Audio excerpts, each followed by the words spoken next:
My name's host Eric, and I'm here to say, welcome to Talking with SP Pay.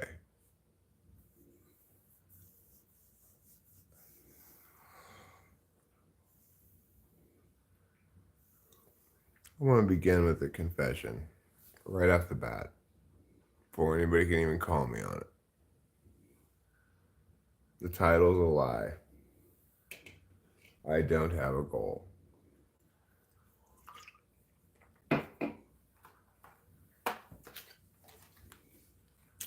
I've got short term goals, like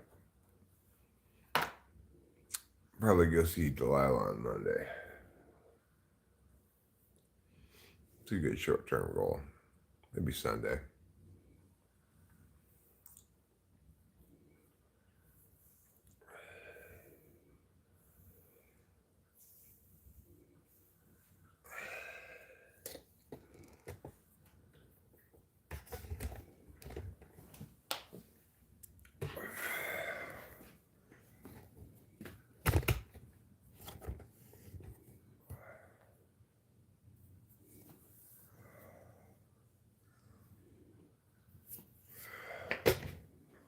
So, Ruben and Acacia left probably a couple hours ago. Ruben's plane leaves LAX today at what time? Noon. Ruben's plane leaves today at noon. But we encourage them to come stay with us again anytime. It seems like they're going to be back in a couple weeks. And next time when they're here, they're going to arrive in much more efficient fashion. Which is to say, Ruben can just fly into Fresno. I could go pick him up. Acacia could just drive up from LA. They don't have to time it so like she arrives at the Fresno airport when his plane lands. I've got no problem going to Fresno and picking up Ruben.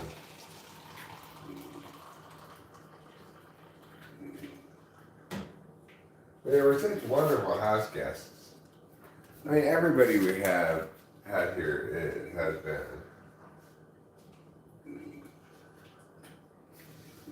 But, they do your normal good house guest stuff like clean up after themselves. Ruben helped with some things. Ruben bought us dinner last night too, which was nice. He got to the check before I could get to it. I was planning on buying dinner, but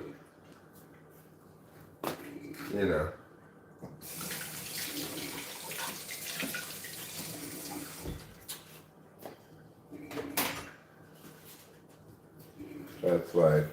We had all three of us, all of us at Acacia had corned beef, hash, and eggs for dinner, and it was delicious. Let me tell you, the Sportsman's Cafe, they really know how to make corned beef hash. They do an excellent job. Now I have a coffee. I'm just kind of waiting for the drugs to kick in. I got kicked down an extra Adderall this morning, which is nice. Unexpected. And one for Rachel as well. Give me a little pep in my step, a little vim to my vigor.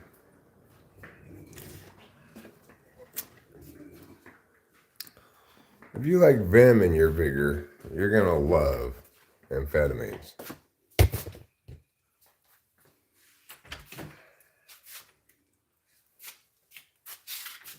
I want to squeeze as much vim as I possibly can into my vigor.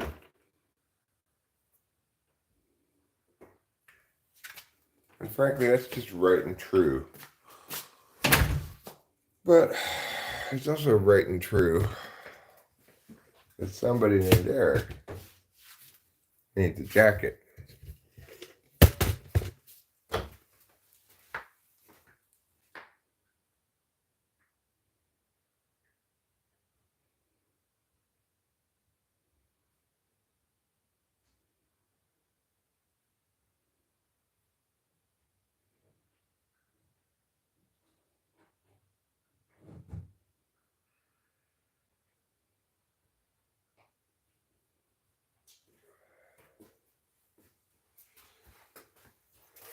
There, I've got my glasses on now, too. And my jacket. I'm ready to put cones, hold signs, whatever the world requires of me now.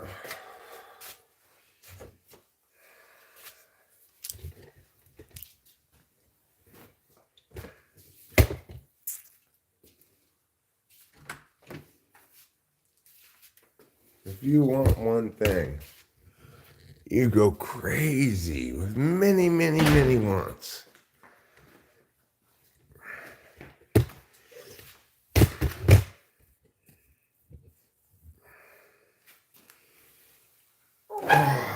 It's a chilly one this morning, that's for sure. Ooh, I've got the rest of Rachel's hot chocolate from last night. I'm gonna just pour this coffee in there and have a half hot chocolate, half coffee.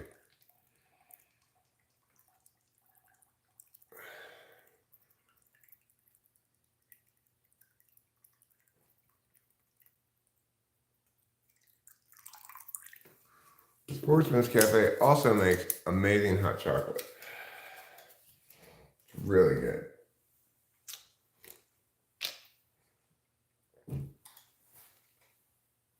It's still really good even when it's half coffee.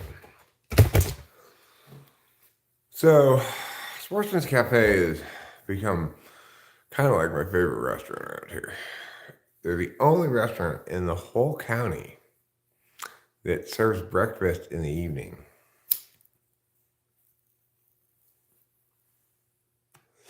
I like getting breakfast for whatever meal. I like getting eggs and bacon and hash browns or whatever.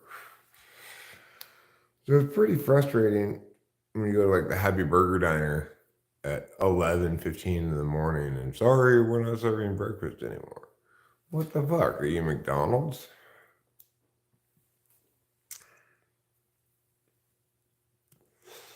Sportsman's Cafe, they'll make you breakfast all day. Doesn't matter what time it is. Closes at 8 o'clock in the evening. And we arrived at 7 p.m. last night. Had a wonderful dinner. Oh, hi, Acacia. Are you on the road?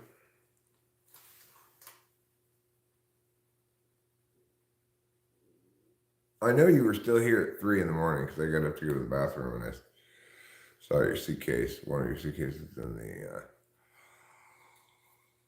kitchen. So I'm guessing you're probably just past Fresno.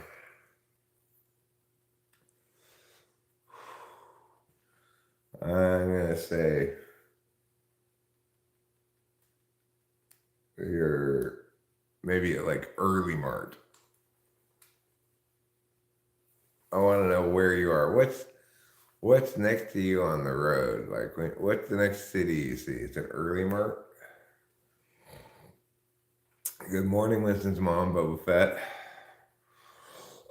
Early Mart is the name of a town, but if you wanted to go to a 7-Eleven right now at Early Mart, you'd be early marting at Early Mart, which would be pretty cool.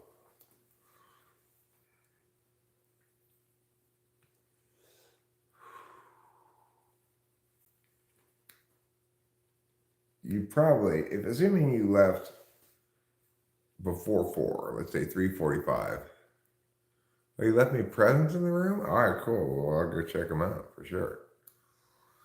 I'm more interested in the moment in discussing your time frame to get to LAX because as somebody from LA, I very much like talking about how to get places in LA.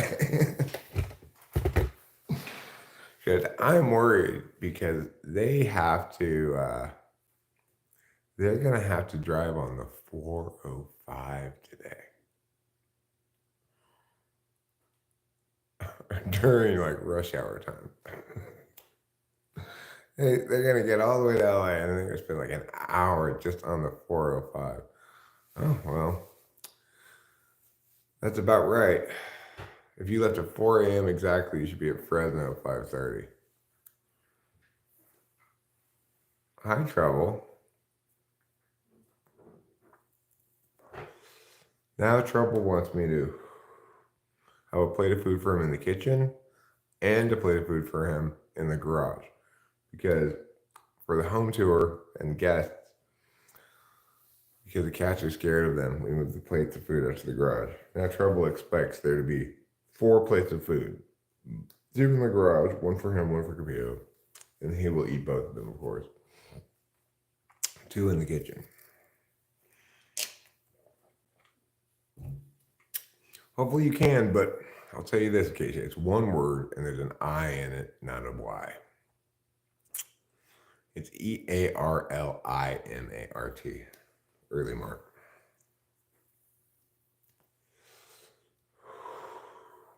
It's not that far past Fresno.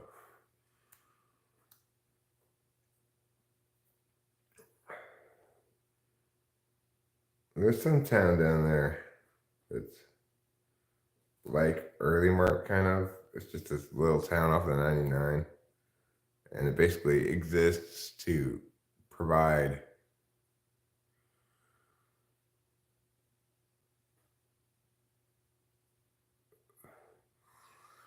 Yes, Acacia, your phone says you'll be there by 9:20 a.m. right now because it's measuring the traffic on the 405 right now.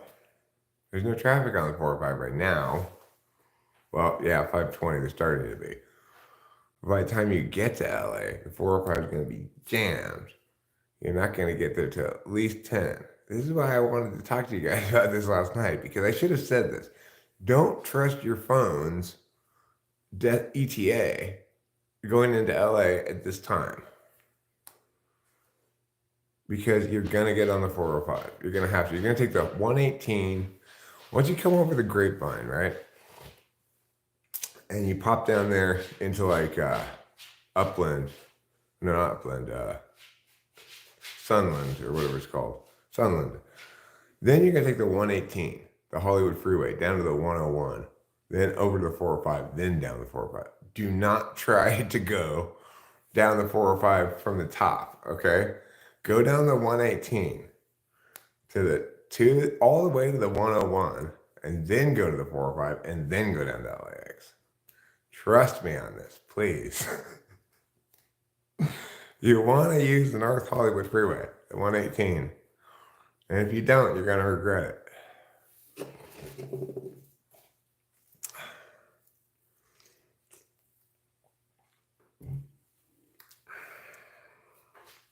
But if it says 9:20, he'll still probably get there 2 hours ahead of time. You'll probably get there at 10.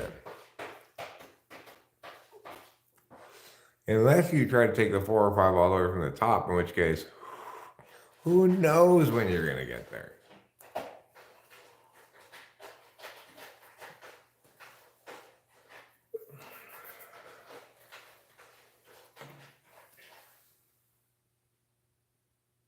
Oh, the goal. All right, now that a few people are here, I'll repeat my initial disclaimer. This title is a lie.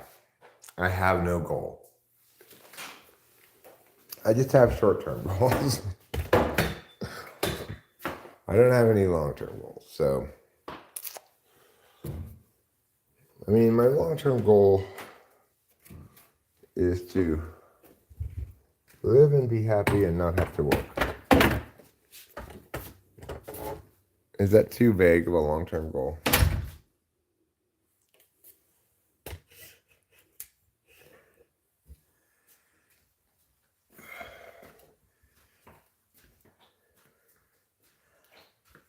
Will you use your NOS?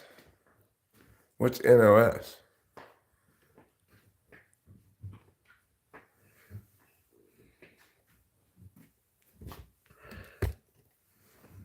to stand for never only shit. I think Most Def is one of the cooler rapper names there's ever been, frankly. Who could dislike Most Def as a name for a rapper? It's a good one.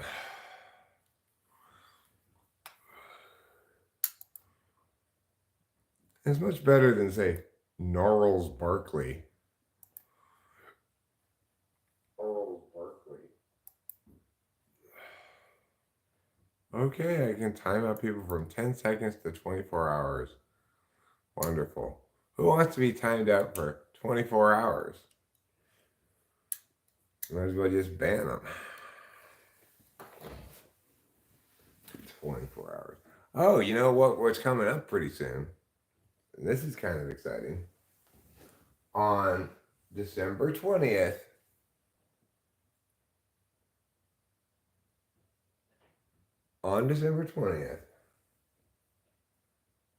talking to fan people, we'll be back in YouTube good graces.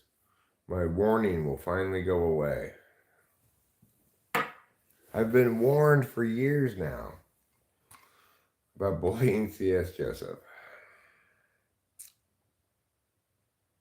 And I gotta say, due to recent conversations I've had with a couple people, I am feeling ever less bad about bullying C.S. Joseph.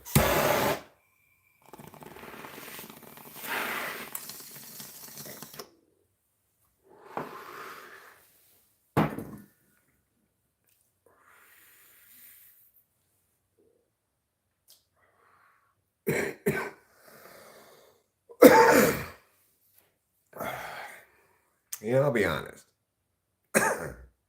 Oh, your nitrous oxide. Oh, you're gonna use your NOS. Ooh. I do know what that was. I did know what that was. I just didn't think that was what you meant.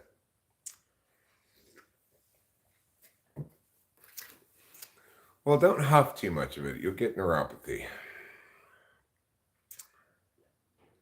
Did you forget Ruben and leave him here, Acacia?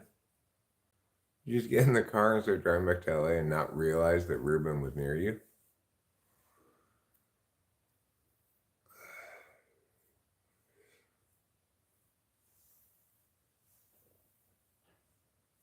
The nostril octopus standard. That's what NOS stands for.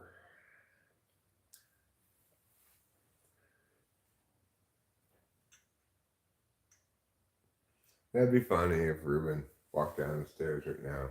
It's like, where's Acacia? I'm ready to leave. I'd be like, oh, she forgot you. She just drove away.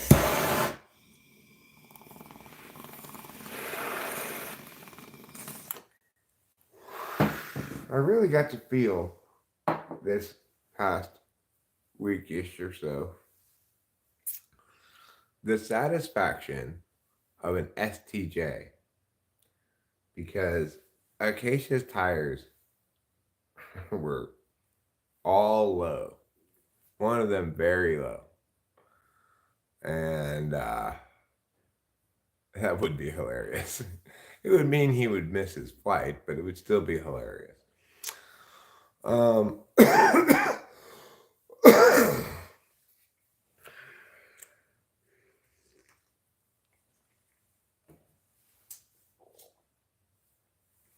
So, oh, well, Ruben's not here to time out. He must be driving. I'm assuming that Ruben is driving, and that's why Acacia is chatting. If Acacia is both driving and chatting, I'm very impressed with her level of extroverted sensing. Even I can't do that. And I can't do all kinds of things while driving.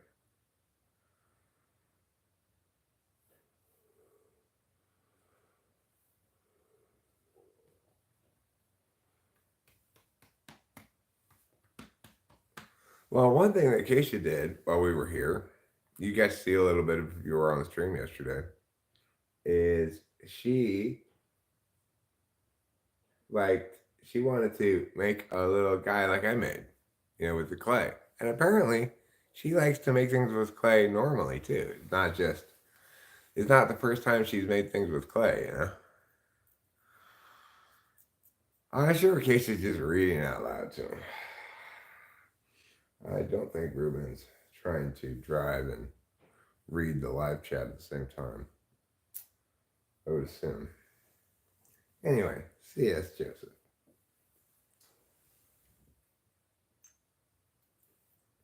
I'm sorry, but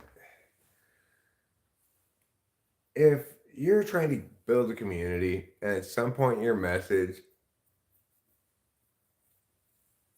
you got a pump with you? Okay, well, I'm glad I filled them up anyway because I have limited faith that you would have used that pump. Oh, you're driving? Oh.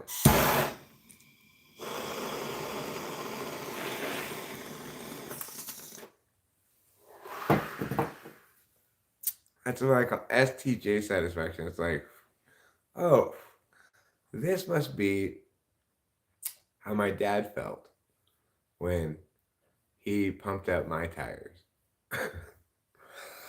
This must be how Cameron feels when he helps me accomplish something.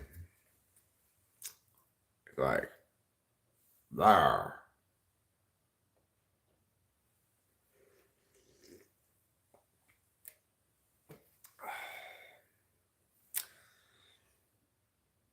And your butt pump, Acacia, is not good enough to pump up car tires. It may be sufficient to fill your butt with air, but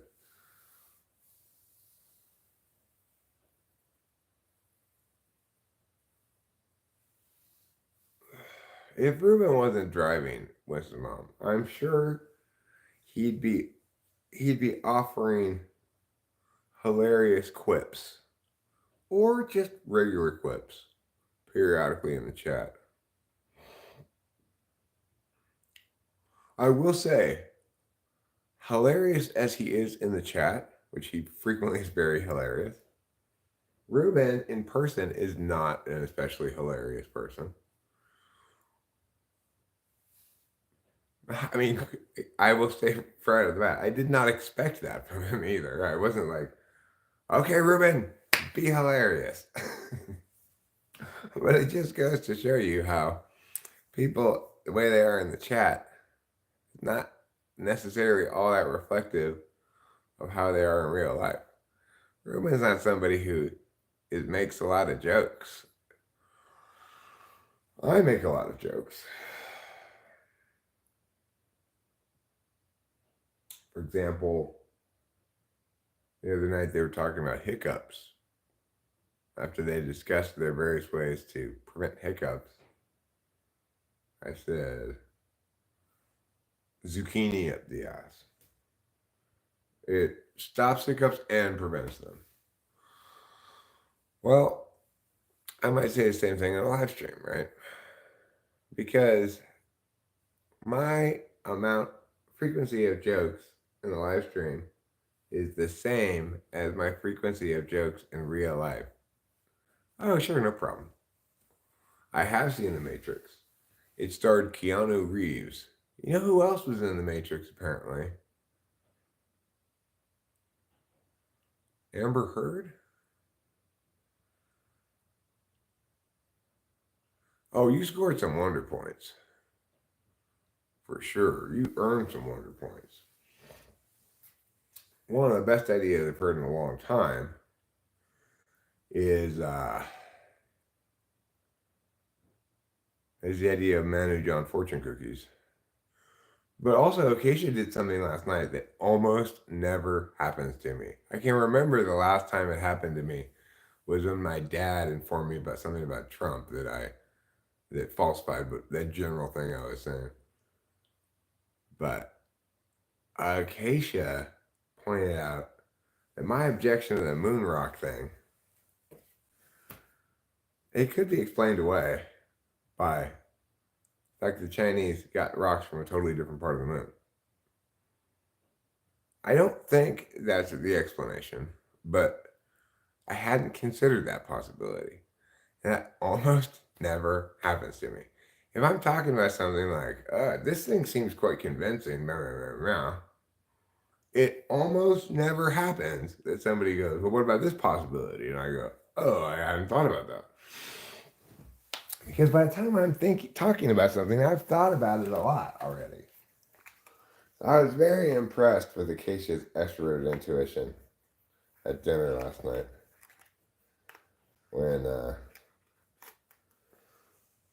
when she pointed that out. Smart, very smart. It was a delight watching Ruben and Rachel talk to each other. It's just like me and an INTP, except interestingly, the INFJ, Rachel, was just as talkative with Ruben as Ruben was with her. It would be hard to say which was the introvert just watching them interact. But they had such a natural, comfortable, like, pleasant interaction because they're in the same club, as Socionics says,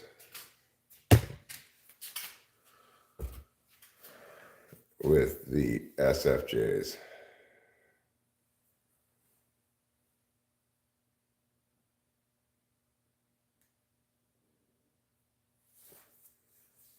Yeah, I mean, also, how great is it to have a situation that happened like last night?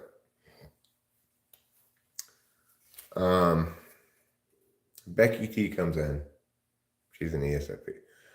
She, of course, therefore, insists she's an ENFP. Acacia's here, so I go, all right, easy to test it. Write a 4-line poem right now about a polar bear who likes burritos. I'm able to bust one out instantly. Acacia types it all in, sends it. They're both equivalently, yeah, like great for most people given no time, but ultimately neither of them were any good, But still, something both Acacia and I could easily do. Becky T just ran away.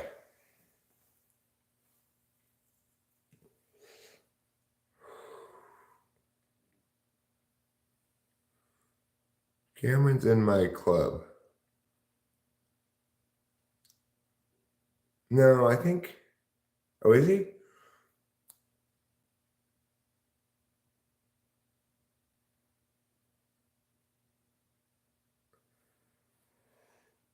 He's in your quadra. I have to look up what the clubs are again. I have to remember. I don't remember how they. I think it's the NTs, the N. I don't know. Maybe it's just the NEs, the NFs, the SFs, the SPs, and the SJs. Maybe it's the NPs. No, I don't know what it is. I have to look it up. But I do believe that I'm quite confident that INTP and ENTP are in the same club, and that ENFJ and INFJ are in the same club.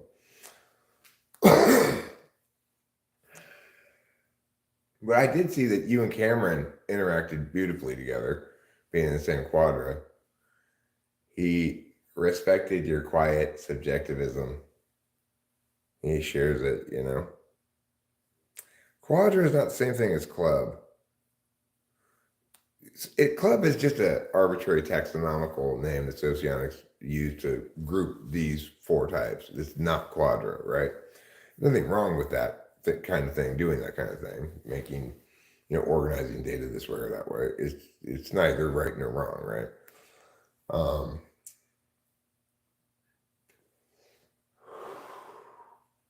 But I just don't remember the ones they call members of the clubs.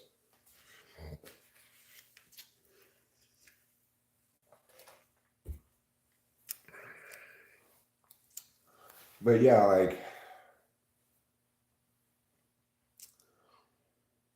in some sense, we all had here almost our easiest person to communicate with. And it was not our partner. Yeah. It's like me and Dave, ENTP, ISFJ, it's about as easy as communication can possibly get because dual's a very comfortable relationship. INFP, ISFJ, it's about as comfortable as communication can get. They just both huddle around a bag of pens and draw pictures. ENFJ, INFJ, it's about as comfortable as communication can get. They're both operating in the NIFE frame. So that was cool. It's a good grouping of 6, you know, ENTP, ISFJ, INFJ, ENFJ, ISTJ, INFP. And nobody from the goddamn NTJ Quadro. I'm just kidding, SFPs and NTJs. I love you.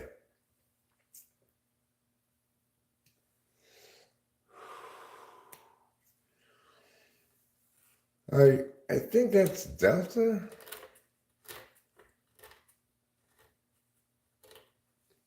What's the 4th one? It's Alpha, Beta, Delta, and what? What's the other one called?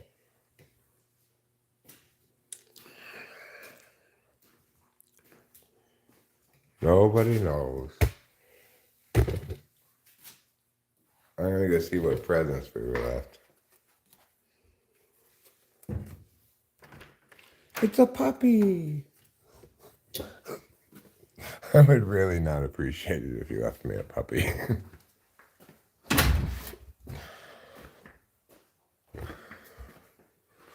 Sleigh bells ring. Are you listening? Christmas time is a glistening. A beautiful night. We're happy, alright. Walking up these stairs to Ruben's room. He stayed here when he was here with Acacia. I think I see the presents. I thought that's what they might be. Does this work? Does the light in here not work? Oh, I just have to push this or something. Like this. Or this. I don't know if it works out. Oh. Yeah, it works. Just flip the switch. Wow, look at these. She did such a good job with these.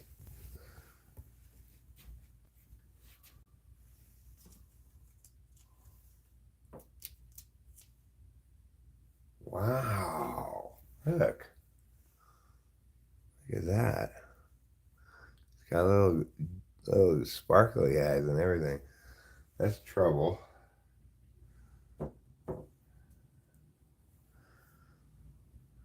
And this is Capillo, purple and pink.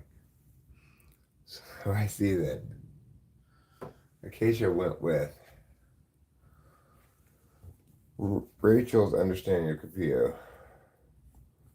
And I guess her own understanding of trouble? I'm not sure.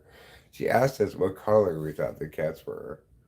Naturally, I said gray and brown.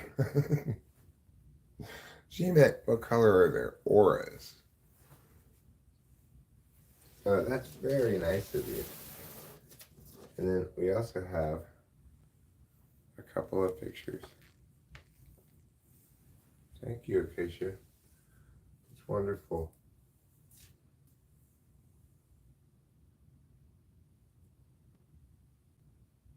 You've got terrible handwriting. Has anybody ever told you that before? Of course, it's also hard for me to read it because my eyes are old. I'll have to get my glasses. I'm gonna leave those there for now. Rachel can look at them, and as you presented them. So I'll put it back as you presented it.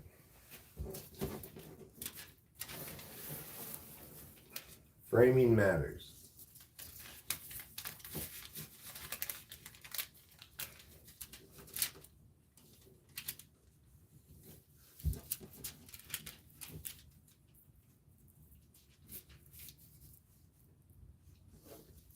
They're not wet. They're beautiful and much appreciated. I put them back as they were approximately. Thank you. It's wonderful. I like the red light in there too. I'm gonna just leave that on for a while. Well, I don't want that room.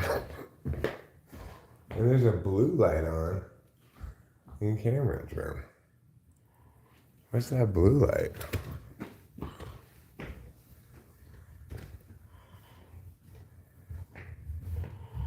I guess the light doesn't. Oh, it's the TV. As I told Ruben and Acacia next time. Oh, and they come, they can just have this room.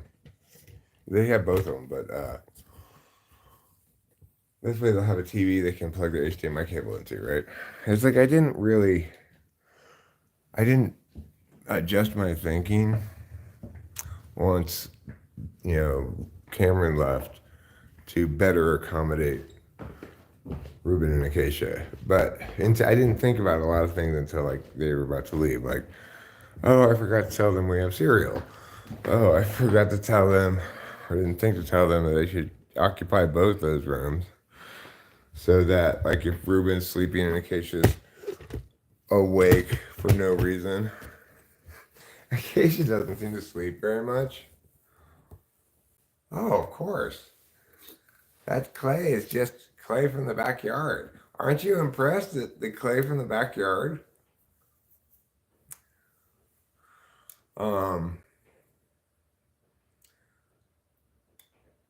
The clay from the backyard works so good as clay.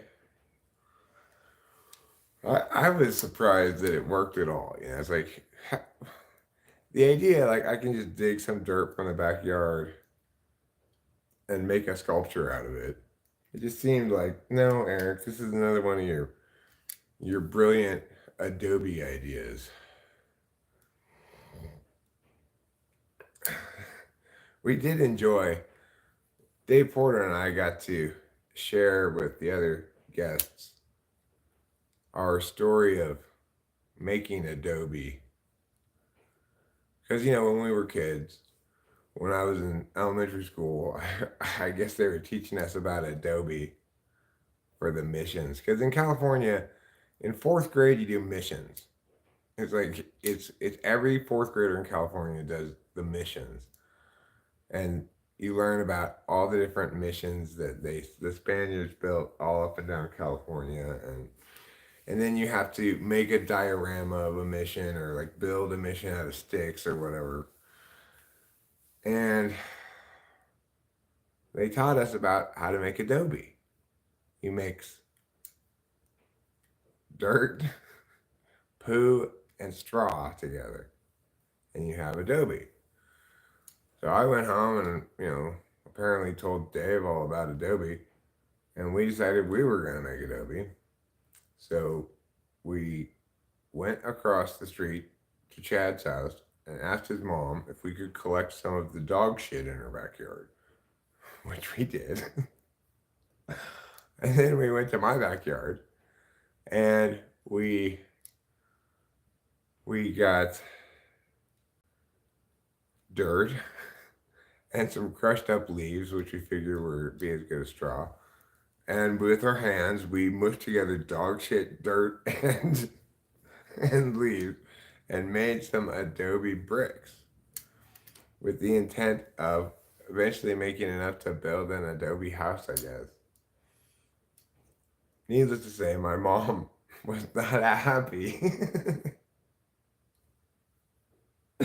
when she found us outside playing with dog shit. That's nice reminiscing with Dave about that. And Dave, as an SI Dom, he keeps everything and remembers everything. The other day, Rachel and I were in town, and I saw some agriculture stuff you see around here. And I found myself singing, "Animal husbandry don't happen in the city," which is this song that I heard that Dave had, an album with that song on it. when I was like 20 years old or something. We tried to Google it. Like, what is this song? I don't remember what the repair process there was. I'm sure she hosed us down. I remember being hosed down plenty outside, so being hosed down was not an unusual thing for me. My mom did not believe in tracking dirt into the house or whatever. If I was dirty, she had no problem telling me to take off all my clothes and hosing me down outside. So that is very possible that happened. Yeah, being hosed down is not unusual because I often came home filthy in some way or another.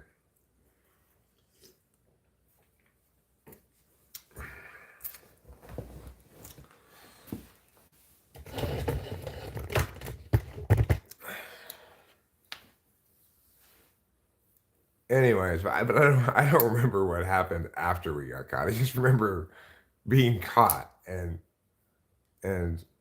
not getting it. Like I didn't really get in trouble or anything because I'm sure when I explained to my mom that we were just making adobe bricks, it's hard to get mad at your child for something like that. You know, even though they're playing with dog shit, they're just applying what they learned at school, right? Anyway, the song I was trying to Google, and the only words I knew from it were "animal husbandry don't happen in the city," and that it was some kind of a punk band. We could not find anything on Google to help us answer this question. I called Dave. I said, Dave, I got a weird question for you. Do you happen to know, remember what I'm talking about when I say this? Animal husbandry don't have in the city? And he's like, yeah, of course. That's the Hickoids. The album's called We're in It for the Corn. I still have it. Isn't that amazing? That's that's pretty amazing. Like that I can't that's one of the great things about ISFJs. And having an ISFJ friend for 48 years, right? 'Cause I've known him, no, 49 years. I've known him since I was 3 years old. It's not cannabis. Uh-uh. It's a band called the Hickoids. He still has his vinyl. Yes, he does. He has all his old vinyl. Um, the band's called the Hickoids. The album's called We're in It for the Corn. And the song's called, I guess, Animal Husbandry Don't Happen in the City. Let's see if now that I know all the information, if I can even um, find it. Um,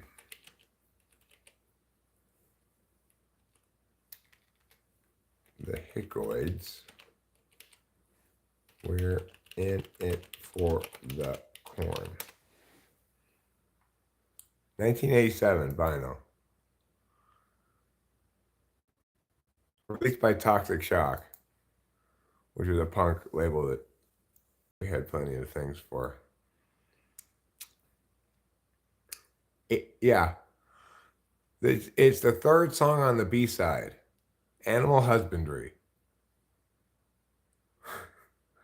You can purchase this album for as little as $9. I have a page, huh? Next year's 50th anniversary. Yeah, if I could figure out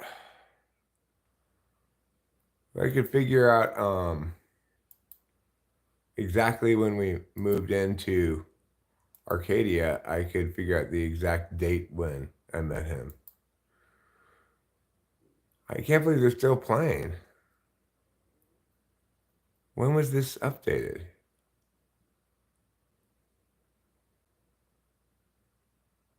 2021. I can't believe they still exist. They're still playing?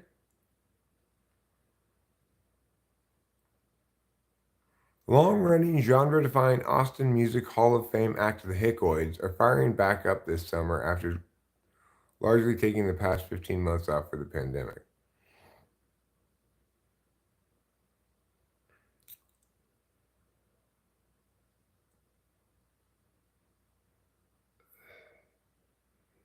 They're still playing shows. Crazy.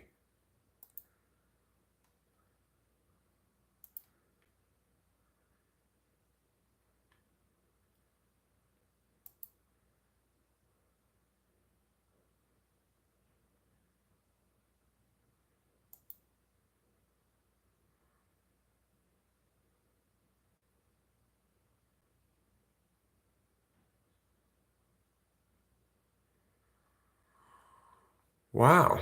Who knew? But the only information you have is huh,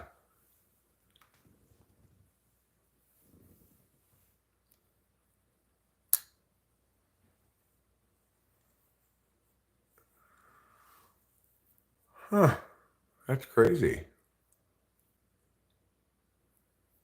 Now I want to know the exact date that I moved to Arcadia. So then I would know my 50th friend anniversary with Dave Porter. Because I met him the day we moved there. I remember it being like a bright sunny morning, not super hot. I had this image of standing on Dave's driveway. I went down there to meet them.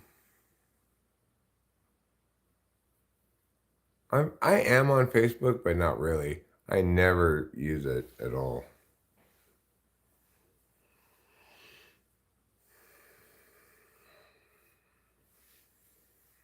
Oh, Mr. Man, you're such a kitty.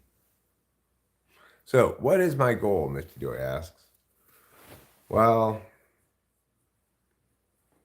in fact, Mr. Joy, this title was a lie. I have no goal.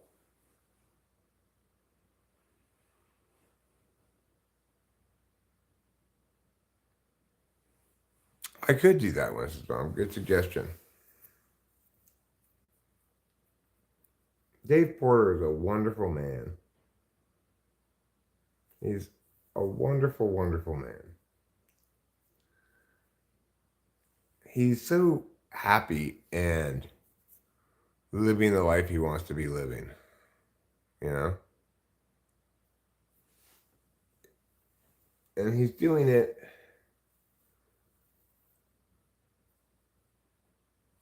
without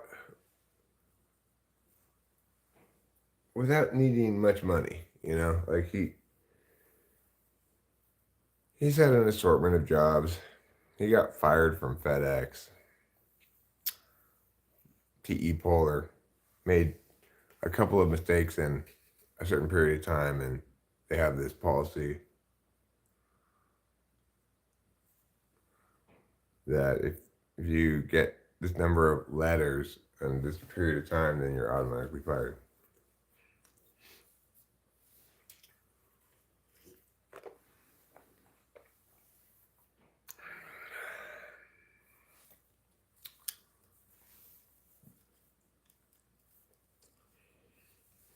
So, you know, he's been doing odd stuff here and there. His wife, I think, makes pretty good money. She does some sort of real estate escrow kind of a thing. But they're both mostly creatives. Like, that's their identity, even more so than it's mine. Natalie's an ISFP and a painter, and a good painter too. She's also a bass player. Not my favorite bass player, but that's my taste in bass playing, which is the correct taste in bass playing, but nevertheless. I'm not a good bass player either, so I'm not saying I'm better than she is. Just that I like the way Ruben plays bass. Ruben and I had played more music while he was here. I wish we had jammed out more and recorded it. Next time, Ruben, okay? If you're down, we'll play and record some music. You know how to play the bass. You know the job of the bass.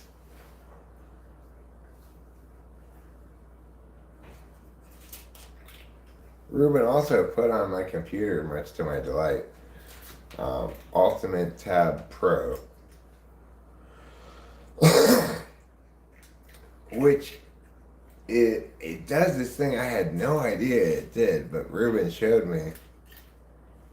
If you have the Pro thing, take a song, and it has like all of the different guitar parts, and you can isolate each of them and have it play it out loud, so you can play on each of the guitar parts. It's impressive. It's like, how did they figure out how to do that? Or they must have.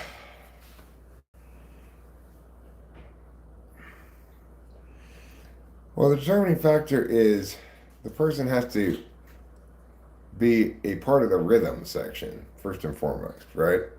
Their job is to be the drums melodically. A bassist shouldn't get too notey.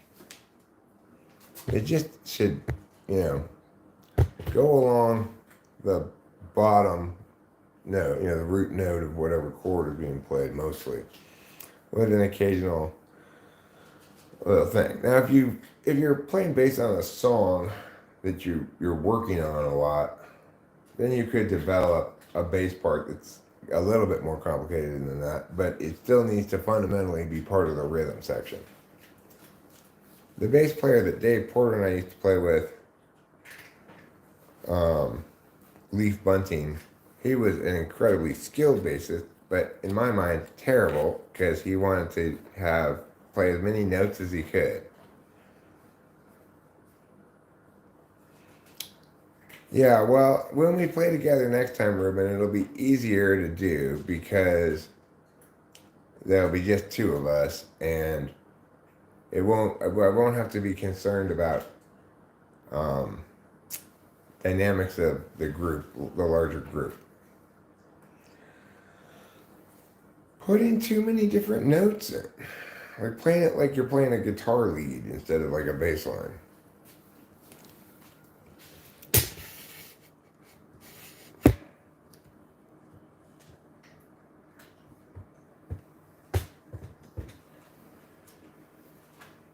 It's like when we play together next time, Ruben, we'll like work on playing some song. We'll practice it a few times. We'll like run through it a few times, and then we'll record it. Either a jam or something we make up or some existing song or whatever. And we'll get the tempo right. We'll get, everything will be meh. I'm talking about bass specifically, Winston Small. Bass has a specific job in a song. It's to provide the bottom end, kind of like along with the kick drum, but it has pitch to it. That's more than just a drum's pitch. The drums can have pitch to them. They do have pitch to them as well, but if you're not in pitch with the drums, it's not a big problem, right? It's like nobody's gonna really notice that because the pitch on the drums it's almost implied unless you have specifically pitched the drums. I can still tell what pitch drums are in, but I don't try to necessarily match the pitch of the song to it. Sometimes it happens kind of naturally if I'm writing to drums.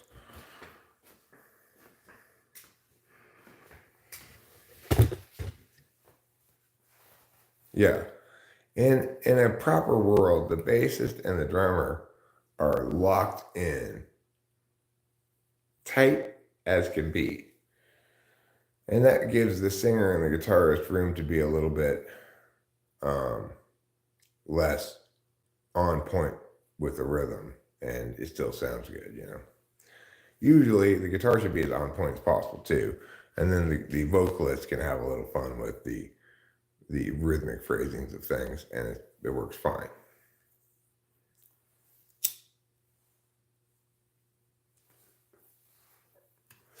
Here, Lamb, I'm anti-bad music. There are some things that you might call prog rock that I think are fantastic. I like Steely Dan a lot. At least their good stuff. I like their good songs a lot. Donald Fagen has some genius shit that's super complicated. Prog rock is progressive rock.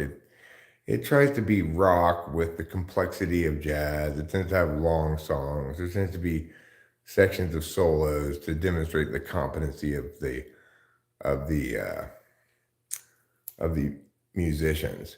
Musicians who think they can make good music by developing skills as musicians never make good music.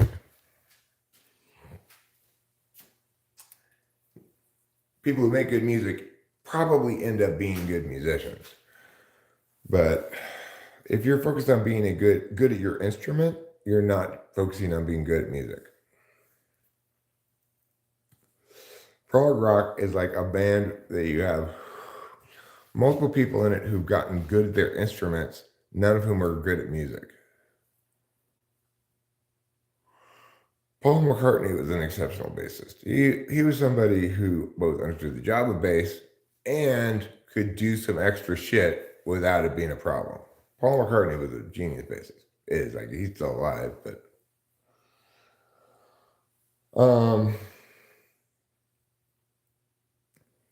the bassist for Cake, whoever that is, the bassist for Cake is fantastic, and they produce bass really well in their songs. You got thick bottom end. It's great.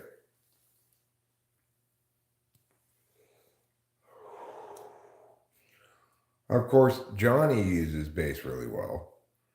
His bassist does a great job. But I think it's because he's telling him what to do.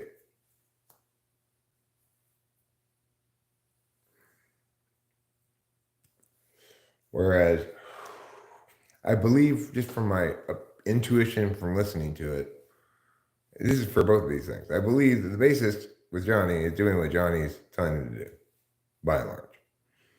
The bassist for Cake, I believe, is operating independently and is such a good music person as well as bassist that he comes up with rad bass lines.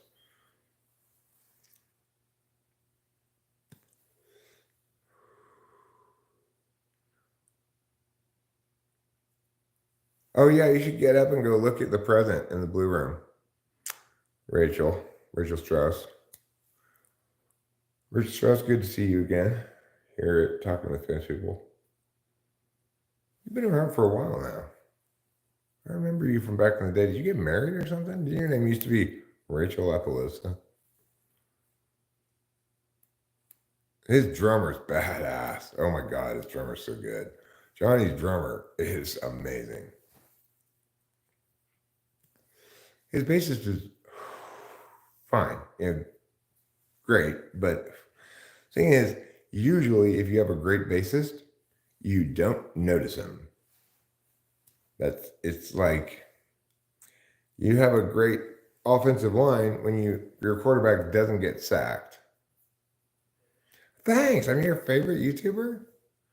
You like my content even more than C.S. Joseph's?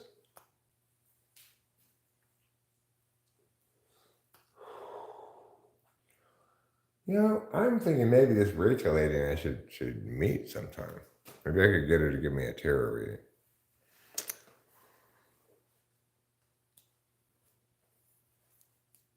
It's rare you have a bassist that's doing a good job that you notice. The Cake bassist is the one that comes to mind, and Paul McCartney comes to mind. I can't really think of any others.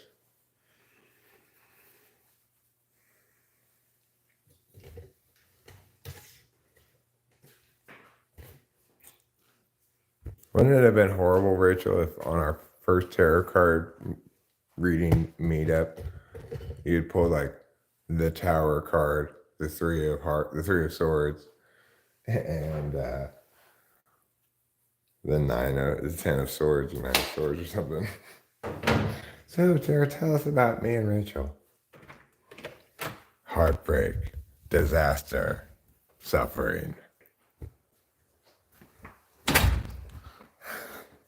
Then you probably never would have come out here. You would have just stayed in New York.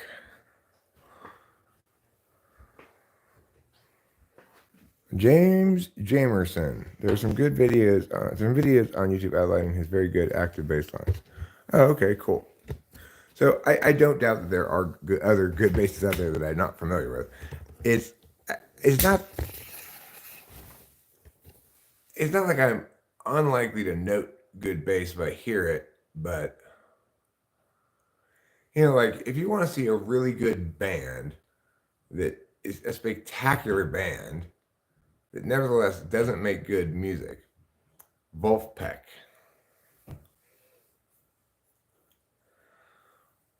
It's like they're about as good as a band can be, and yet they do not make good music. Their bassist is amazing, and he's a good bassist beyond just being a good bassist. He's good at making music.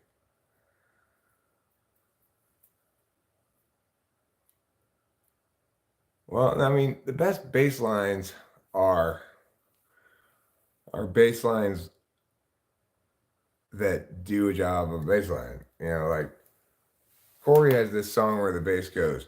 It's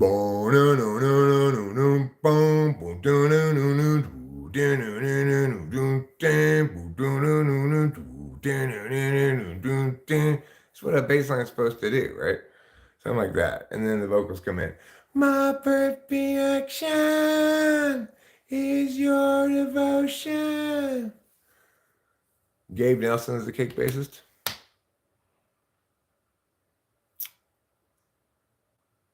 Or like, Siddhartha Sedate. Ba-dun-dun, ba-dun-dun, bum, ba-dun-dun, ba-dun-dun-dun-dun. It's a bass line. Or the bass line for bass line, which I'll put up right here. This is a great bass line.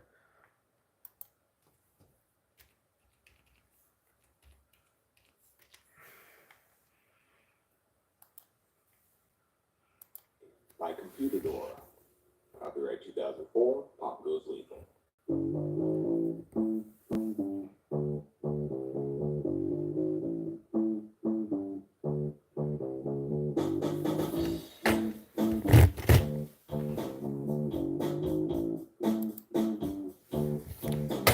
Well, I take some people, put them in a line, and then I pick my bass up, play this funky line, and then their butts start shaking, moving to the time, because this is a purely funkified bass line. So then I pick my bass up, move it to the street, and then I play this tune to everyone I meet, and then their heads start shaking, moving all around, because they have no defense to this funky stuff. And then I played this funky line for almost 4 days straight. It seems that everyone who hears it thinks it's great.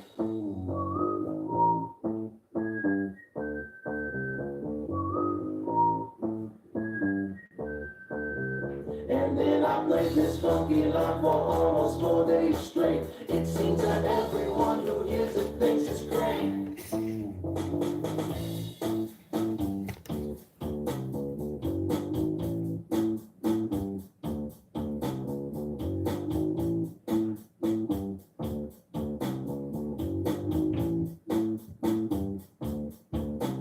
When I awoke from sleeping, couldn't waste no time, so then I picked my bass up, played this funky line, and then I went up hiking, played it to the trees, and then they started growing roots out of their leaves, because they wanted to get closer to this sound. It seems both trees and people feel this funky sound, and all the forest creatures formed up in a line, and all their butts were shaking, moving to the top. And then I played this funky line for almost 4 days straight. It seems that everything that hears it thinks it's great.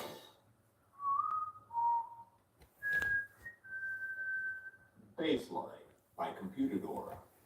Copyright 2004, Pop Goes Lethal.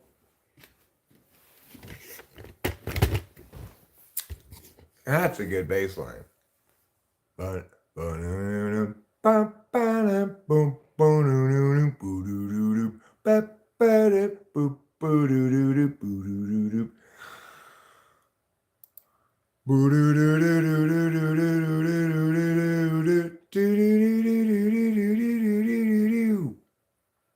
It's a good bass line.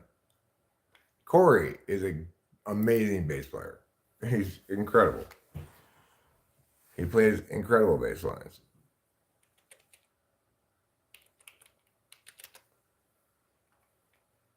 So, like, this is not good because I did a poor job of it. I did a poor job, so I'm going to hear the bass line.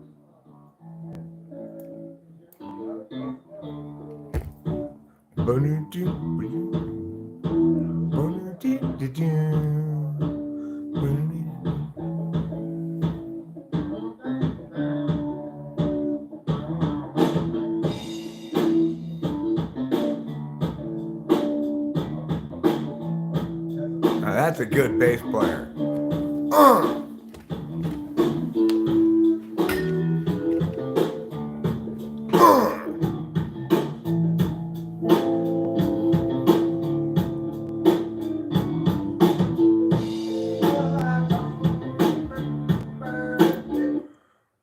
So, that's a good bass line.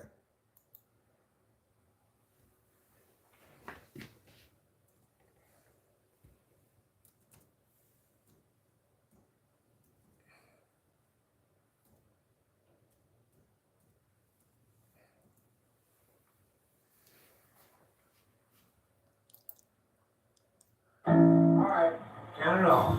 1, 2, 3, 4, 1, 2. So time this a day.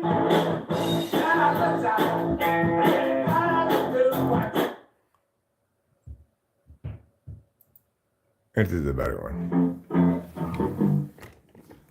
1, 2, 3, 4, 1, 2. So time this a day.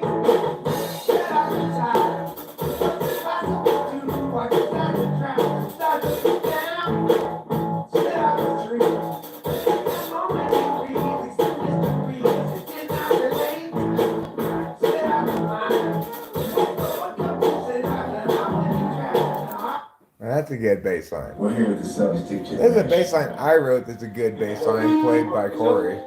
Anthony's figuring some dope shit out with Should we do Compton again then? Is that what you're Dave saying? wants to go on Compton again, please. Alright, let's go. Thank you. You've been uploading.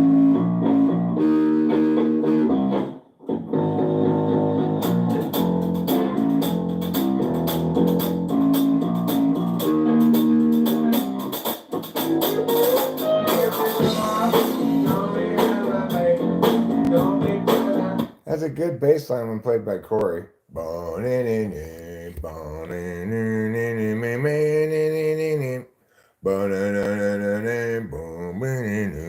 That's a good bass line. That's a bass line I wrote. It's a good bass line. But it has to do something specific, right? It can't be just having fun on its own, doing whatever. That's not gonna work.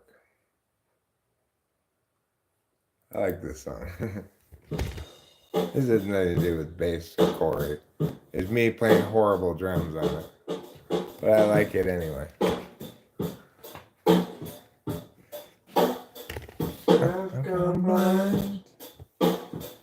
I can't see. I can't see.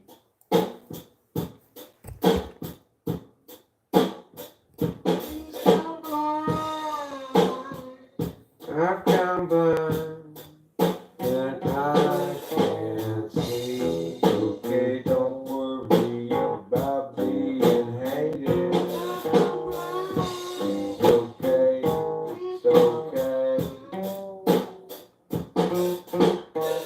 Perhaps I am one who could never be dated. Perhaps I'm one who needs to be now sedated.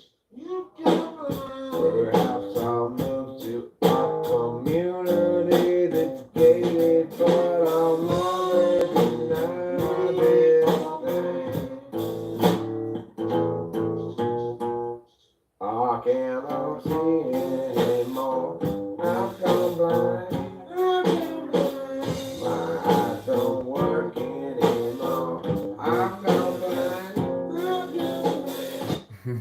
I like that song.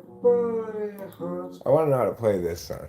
Everybody hunts for stories. Man and Man and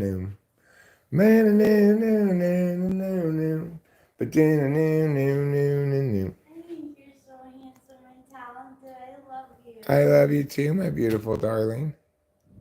Thank you. This is what it looked like in Temple City, the Temple City Denny's, when I was 17 years old. There's a Kmart that no longer is there. There was a Sears across the street that no longer is there. You can see it here. I'm sitting in a shopping cart. I'm very skinny. I'm about 16 or 17. Great picture. So this is 1988, 87.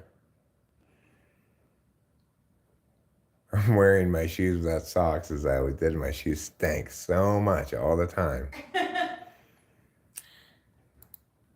Stories that'll lock things down in place. Looking for that sound criteria. This is Chris Adorno, Brian Anderson, Camille Goss, Jeff Cousino, Dave Porter. I don't remember who this is. It might be Shad's wife. What's her name? I forget her name. And me. And this is at Leaf Bunting's house. We were at a party at Leaf Bunting's house.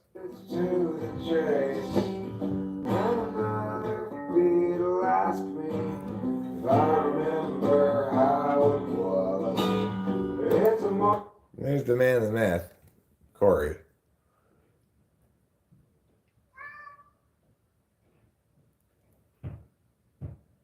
It's like Dave and I are oldest friends. The oldest friend I have, and it's if I'm going to use the word best friend, it's unfair of me to use it for anybody but Dave.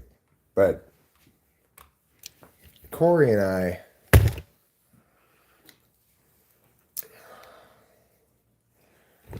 we have such a long history of oh yeah, well, I've got lots of songs that fail for many reasons. Vocals is often one of them. This is probably the most common one. Vocals are hardest to record.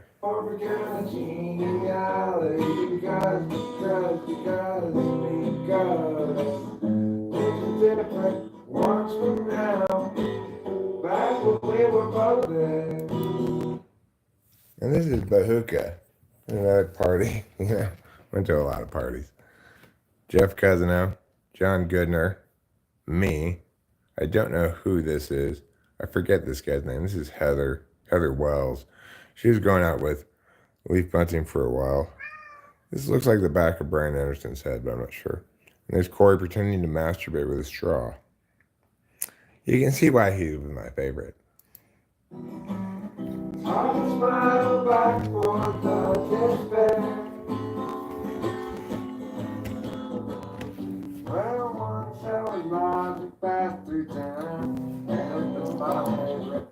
This is Brian Moran down here.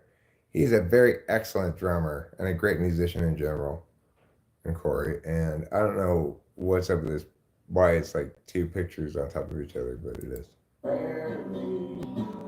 Now I'm constrained, we set up challenge to keep up my most squarely centered. And from this point forward, we get into my sort of post-partying life because it's after July was born. This is a great picture. I love this picture.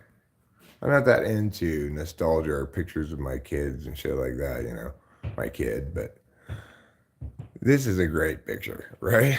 Like, I feel like a good father in this picture. I've got Delilah's softball shit in a backpack on my shoulders. She seems happy. She's got a bag of popcorn or something. Must be after a softball game or before. She was terrible at softball.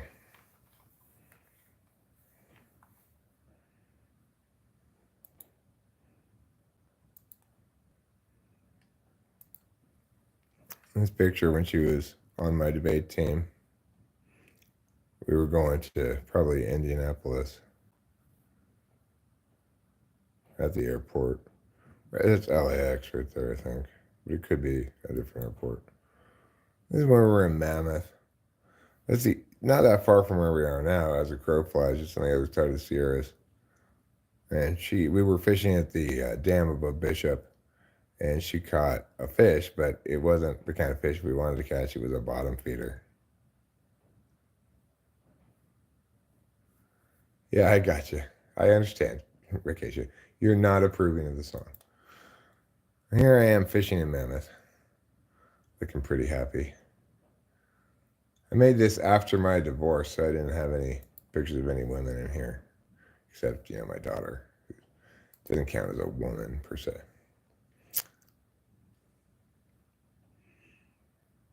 Anyway, enough nostalgia for that occasion.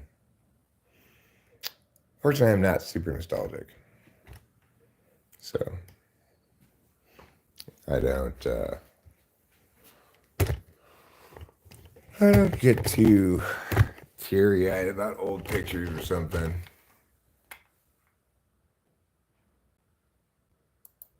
You are in this bitch, young poet, and this bitch is enveloping you accordingly.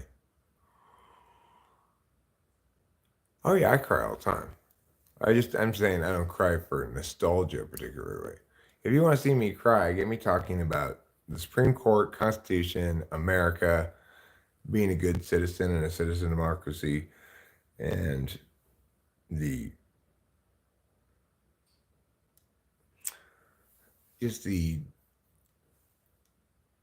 beautiful and fragile setup we have that affords us each autonomy, liberty, freedom, etc. Then you'll see me cry right away. I cry about weird things. Like, I remember one time I was listening to NPR. There was a mass shooting in Texas. And I was listening to the story, and it was sad or whatever. But then they interviewed a cop who referred to people that they were removing from the dangerous area as civilians. That made me burst into tears because, of course, armies refer to citizens as civilians. Police should refer to citizens as citizens. The shooting didn't make me cry, but the decay of American values made me cry. The police are not supposed to be a militarized force.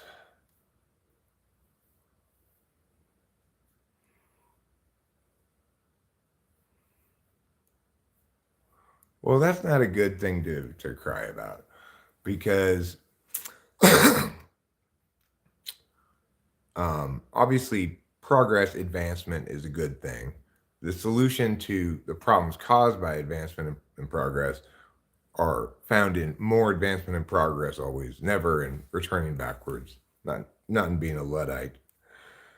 I can't watch things about environmental damage. They hurt me so much. They hurt my heart. If I see something about like a polar bear drowning, because that'll make me cry. No, for sure. But just thinking about it doesn't make me cry because when I'm thinking about a big picture. Obviously, industrialization was a good thing. Otherwise, you wouldn't be able to express your opinion right now.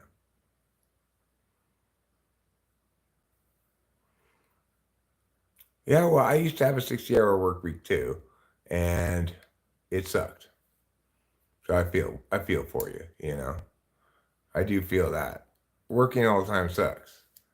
It sucks that COVID lockdowns made everybody so much poorer and aggravated what's already a problem that is basically a gap between standard of living,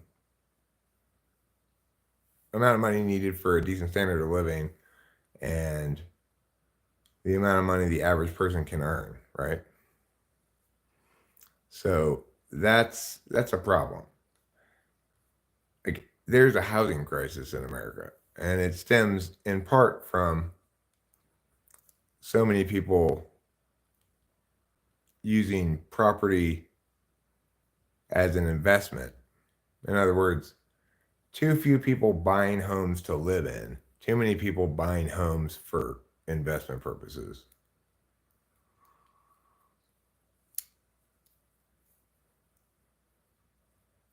But we're considering buying a rental property up here and doing month to month rental. I still have that in my head as something we might do. Um,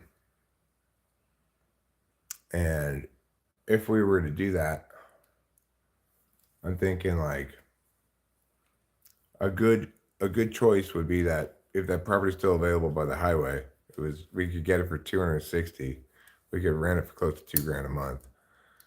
I think that would be a good investment. Even though it doesn't meet my numbers from before, those numbers from before were kind of wildly too conservative. Like, I wanted to make sure that in the worst case scenario, we get meow amount per month for meow amount of dollars, but I wasn't really factoring in things like passive income from the portfolio that already exists, and the fact that the market's at an all-time high, so the portfolio is at an all-time high. Who knows how much it's worth right now?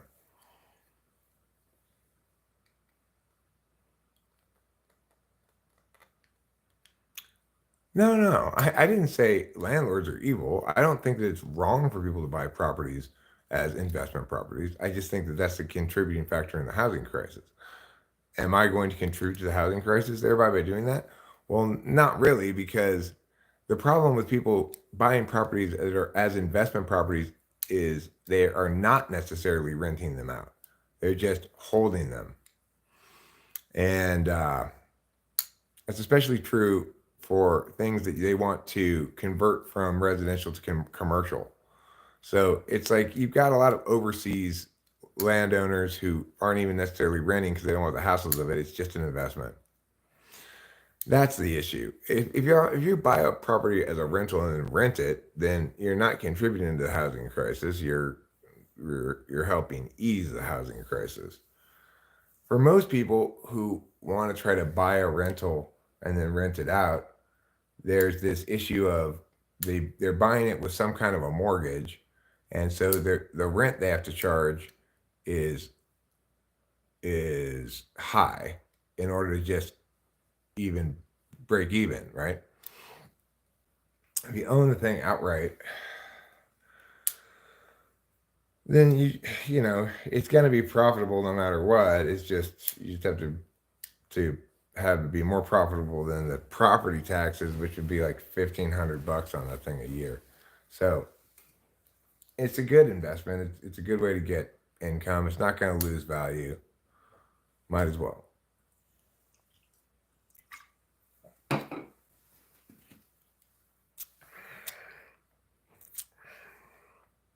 Yeah, well, we're heavily invested in the stock market. And like basically all of our investments are in the stock market. I have approximately $1,000 in crypto. My current Coinbase assets balance thing, I'm down all time $1.14. So though I put $1,000 into Coinbase, the current value of all my assets is only $998.45. So I've lost $1.50 now. But the thing is, in the first month, there are no fees. So I could cash all this shit out, break even, transfer it back to my bank, no problem. But I still believe in Cardano. I wish I had bought it when I told Delilah to buy it, but I had to set up a Coinbase account first. And it took me a few days to get around to doing that, etc. I like Coinbase a lot. It's fun. Have you guys ever played with Coinbase? Let me show you my stuff here. So these are my assets, right? Cardano, I have about $500 worth of it. It's worth $512 now. Shiba Inu, I bought $200 worth of it. It's worth $206 now. Internet computer, I bought because I just love the name of it.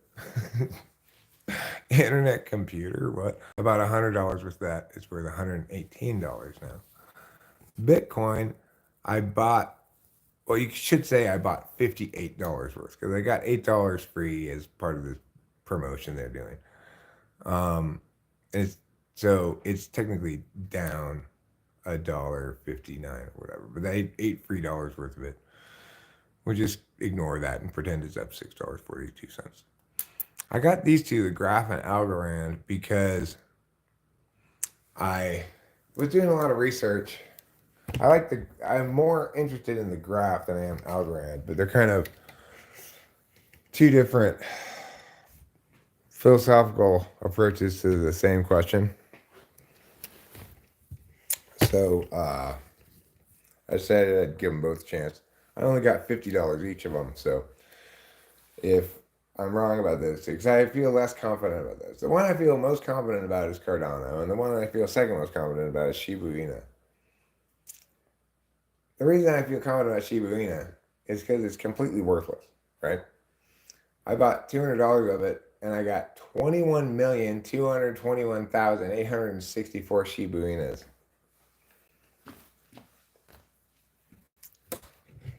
For $200. So, sure, each of them is worth a fraction of a cent. But let's say for some reason Shiba Inu goes crazy and gets all the way up to like 10 cents. I'd be filthy rich with 21 million of them. If it were to just go insane and get to a nickel a piece, I'd be filthy rich.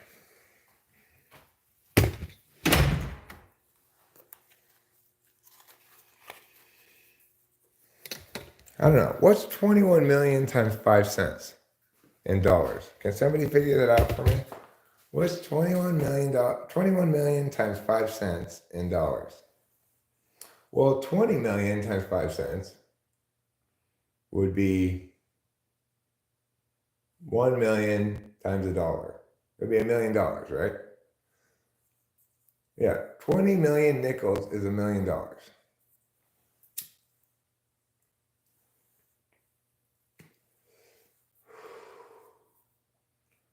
Therefore, 20 million pennies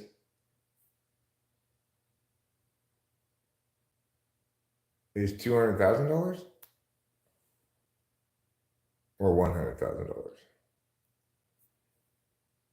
No, it must be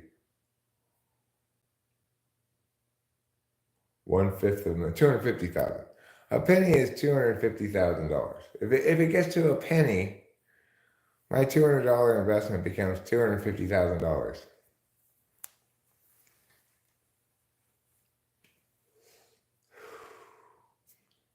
That's why I bought Shiba Inu, because it's so worthless. Look at Dogecoin. Shiba Inu positions itself as the Doge killer. Doge had an incredible high, but it's still at almost 10 cents. Now is not a good time to buy Dogecoin, though. Although there is a big effort apparently by the whales to increase the burn rate on Doge so that each coin becomes more valuable. The incineration of them.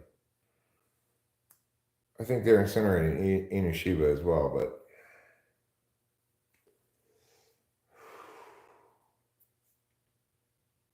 it's hard to say whether it's going to impact the price or not.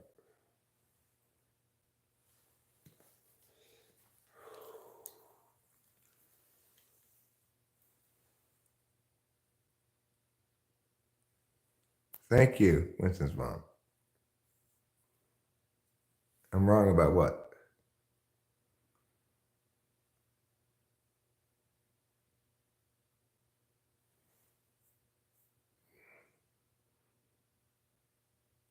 I don't invest, young poet.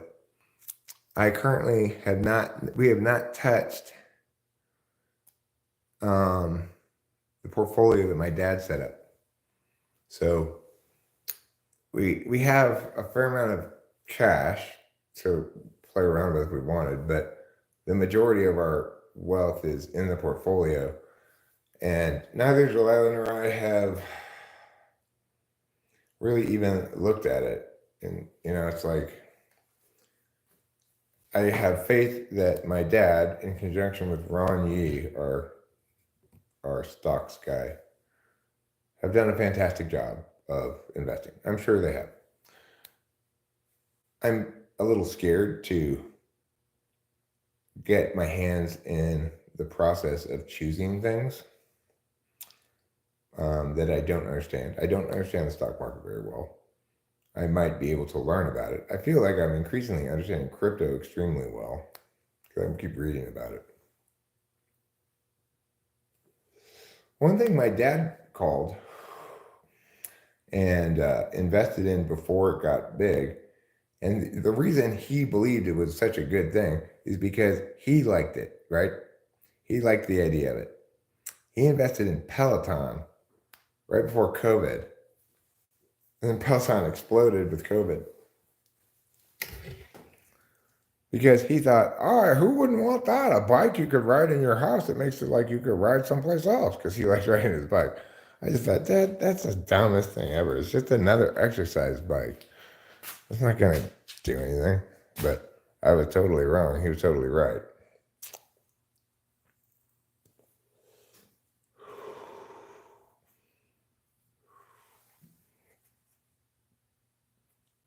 Yeah, that's just luck, right? He was enthusiastic about it for the wrong reason. He was enthusiastic about it because he thought that his enthusiasm for the concept was generally shared by everybody. But he got lucky on that one. I think. I mean, it's hard to say. It's like Peloton turned out to blow up and be a big deal. Why? I don't know. Maybe he's right. Maybe it's just that people actually really like it. It seems dumb to me. I'm in the Cameron school of thought that says, if you're gonna get exercise, do some work. Like chop some wood or something. Don't just sit in your living room, pretend riding a bike. But other people don't seem to see things that way, so.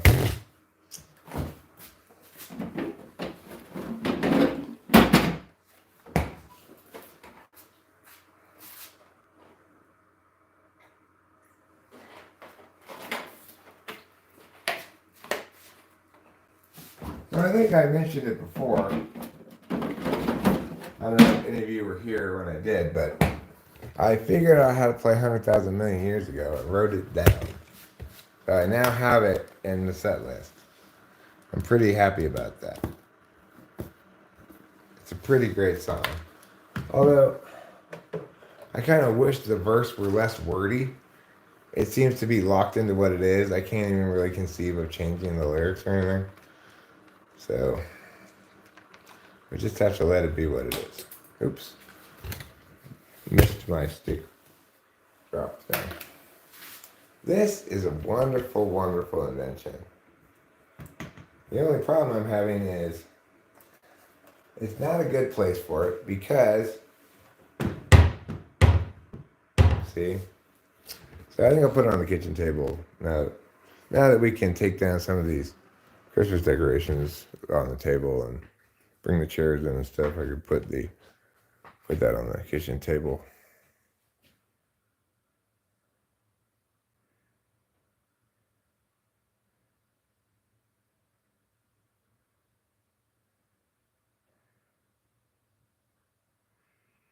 I don't know what he bought it at, but he bought it cheap.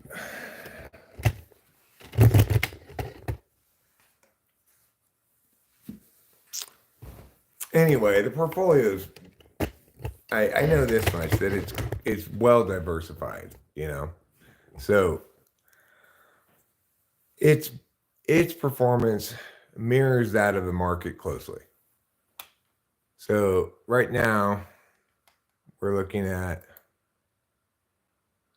the Dow. Come on.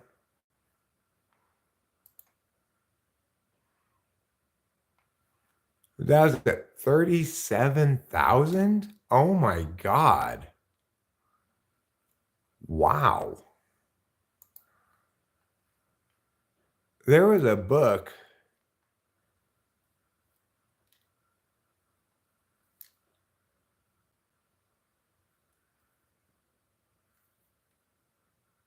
There was a book I remember from, I don't know, 30 years ago or something, called Dow 35,000, maybe Dow 36,000.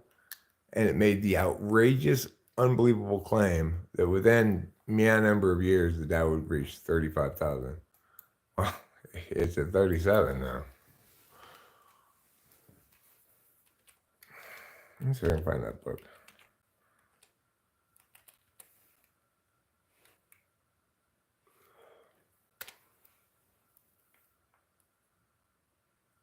A 1999 book called Dow 36,000.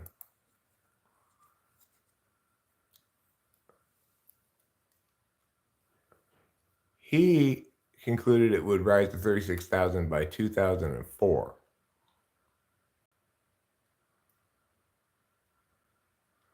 It wasn't until 2021 that it actually reached 36,000. The single most important fact about stocks at the dawn of the 21st century: they are cheap. If you are worried about missing the market's big move upward, you will discover that it is not too late. Stocks are now in the midst of a one-time only rise to a much higher ground, to the neighborhood of 36,000 on the Dow Jones Industrial Average. It's in the introduction of this book. But it was published shortly before the dot-com bubble burst.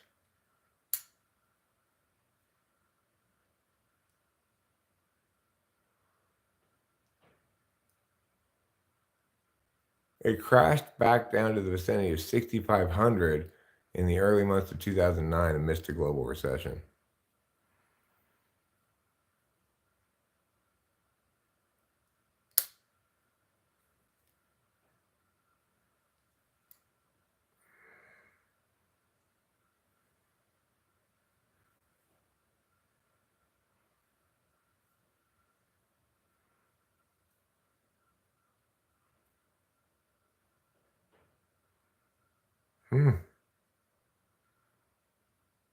Interesting. So they were wrong in their time frame, but they were right about it eventually. I mean, my inclination here is to think surely now is a good time to divest from the stock market, right? Because it's at an all-time high. That's good, KE. That's how you do it, okay? You just pray to God. You don't believe in things, because that means you're affirming statements. To believe in things is to affirm statements. You shouldn't affirm statements about God's existence. That's pointless. You just pray to him.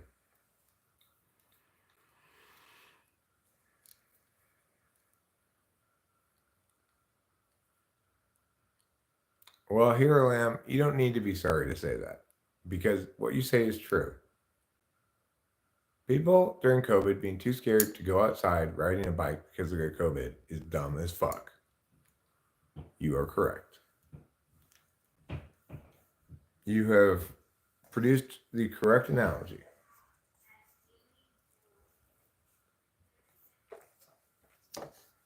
Hey, Rachel. Hey, Rachel. Hey, Rachel. Are you going back to sleep now, or do you want that Adderall?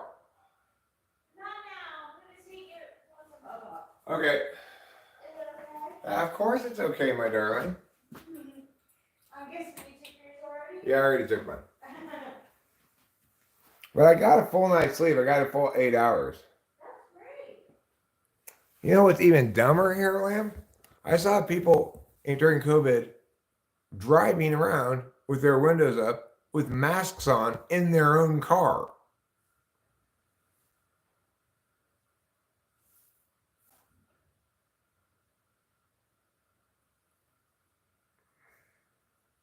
That's dumb, right? That is about as dumb as it gets. So,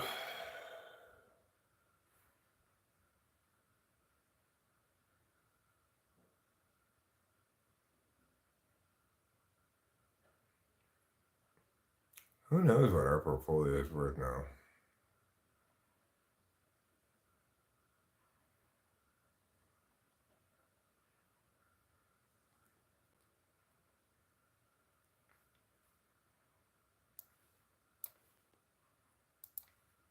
We need to have a conversation, me and Delilah do. We had planned to have that conversation in January. We started to have it early, prematurely, because we thought we were going to move from this house when we learned they were going to do construction across the street, right? We're not going to move from this house. I doubt we're going to move from this house, maybe ever, but if we do, it'll be a while. This house is fantastic. Having guests here just drives home how amazing this house is. You can have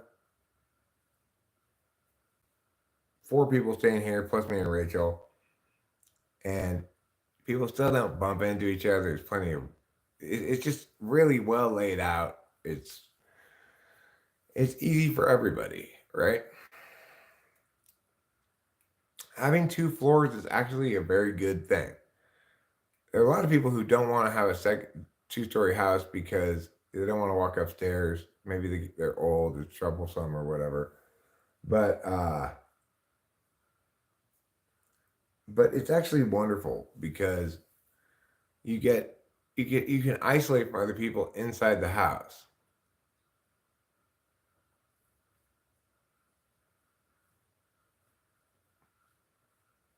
Yeah, lots of people got vaccinated multiple times and got COVID anyway. My daughter got every single vaccination she could possibly get and has had COVID multiple times. I got the first vax and then the booster shot, and I got COVID. Rachel got COVID. My dad got COVID. We were all vaccinated. So we were all vaccinated, okay?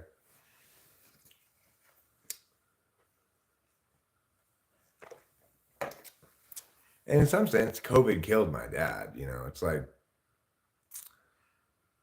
he got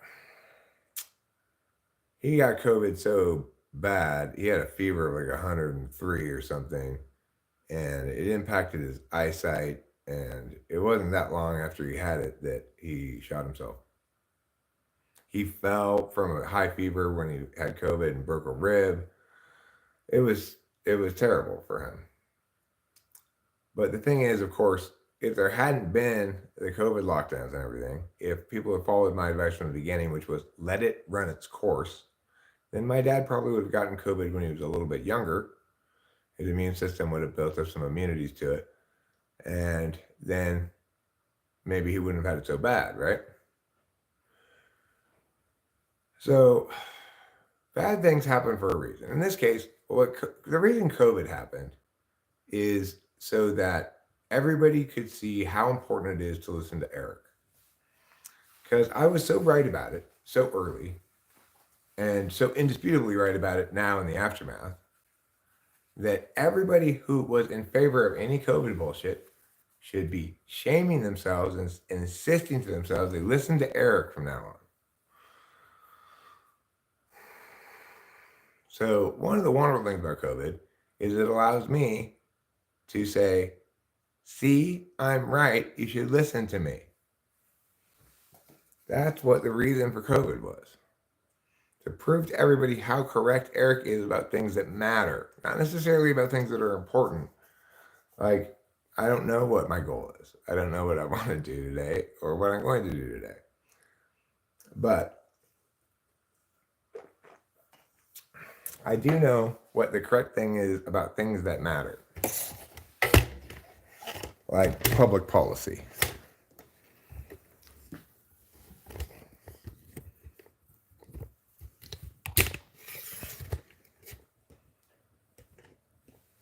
Wise words may not stop the bleeding, but they do empower me to issue some very satisfying I told you so's.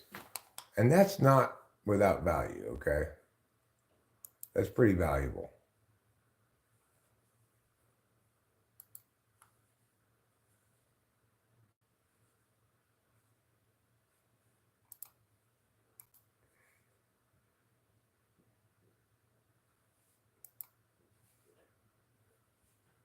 So I'm going to play it now. The song that I figured out yesterday and wrote down, put on the set list, and that I've been wanting to figure out and be able to play for a while now. I'm now going to play it.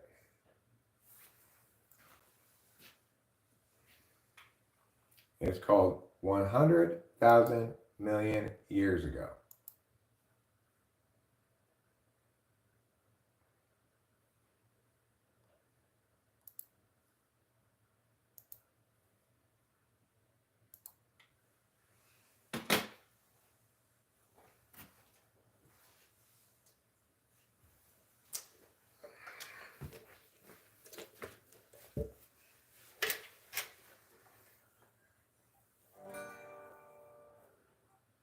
Twas 100,000 million years ago. Time ran slow. Nobody yet to show. Place the slabs below and let them go. They will start to grow. More years ensue and tears gnashing through. Oh, holy slabs come into view. Unchangingly true, eternally new. But when the slope up is in charge today, options at large show other ways. Take a chance now, just wants to check, but don't get caught standing on deck. The slope presents a fork. It's not easy stopping short.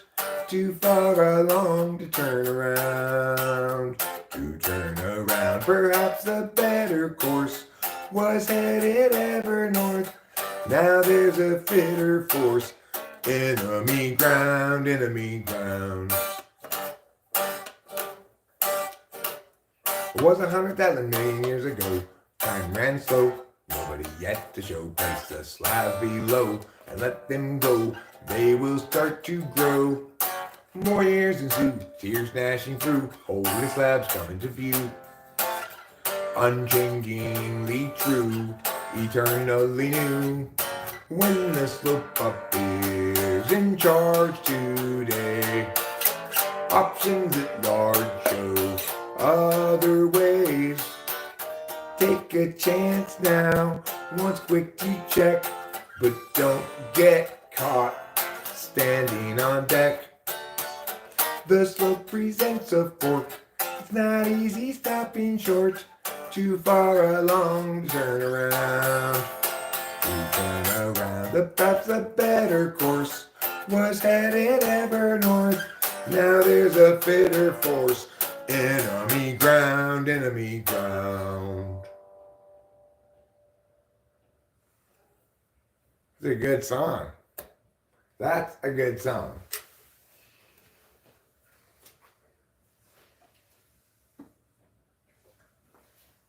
I know it's a good song because I find myself wanting to sing it, you know? It's stuck in my head. The slope presents a fork. It's not easy stopping short. Too far along to turn around. To turn around, perhaps a better course was headed ever north. Now there's a fitter force. Enemy ground, enemy ground. It's great. It's a great song. I love it so much. That was pretty good, not gonna lie. Alright, well, let me do you one better. I'm gonna play one more song for you. Since you apparently are not familiar with my music, I'm gonna try to impress you further with an even better song. Namely, in my opinion, the best song I've ever written. Okay. This is, in my opinion, the best song I've ever written. I could make an argument for another couple of songs possibly to compete with it, but in my opinion, this is the best song I've ever written. Here we go. It's a very cloudy day in Los Angeles, and today I've run out of time. Struggles past, troubles still to come. The day is nearly done. Will someone buy us some more time?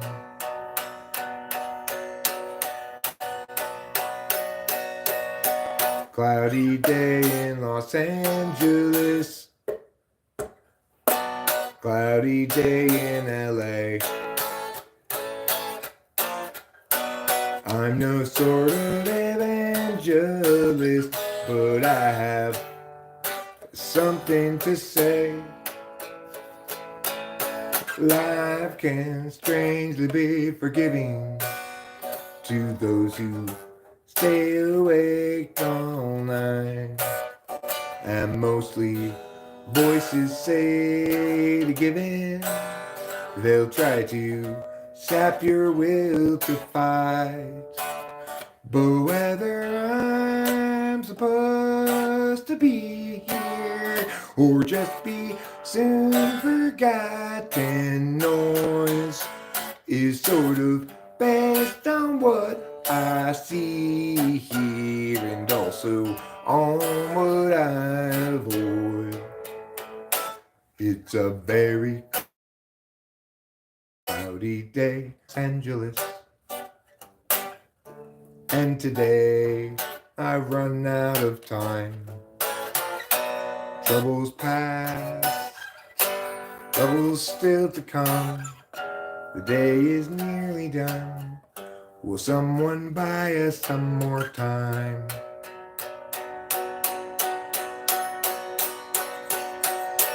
Cloudy day in Los Angeles. Cloudy day in LA. I'm no sort of evangelist, but I have something to say. Something to say.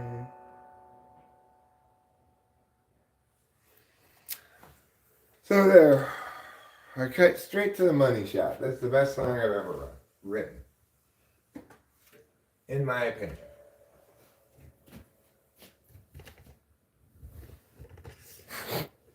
Hero Lamb, are you being provocative? I don't hate BTS. I know I've heard a couple of BTS songs, and I don't think they're necessarily terrible. I have not listened to them enough to have a fully rendered opinion about it, but I'm not opposed to Korean boy band making good music if they happen to, that's fine. I'm always grateful to anyone who makes good music that is good for me to listen to. They've done God's work. If they made a song that I love, they've given me something for the rest of my life. For the rest of my life, I will periodically listen to Johnny's "You Got a Man." He gave me a gift that lasts a lifetime. I've got rubber bands in my hands. I'm pushing 6 in my pants. I spent about half my advance just trying to get you. You taste like warm apple pie. You say you're single, you lie. I saw them text you that guy. Man, whatever. So love me. Don't give me love. Just fuck me. Don't give a fuck. You can try to make me think that I'm the only one, but I know. You got a man.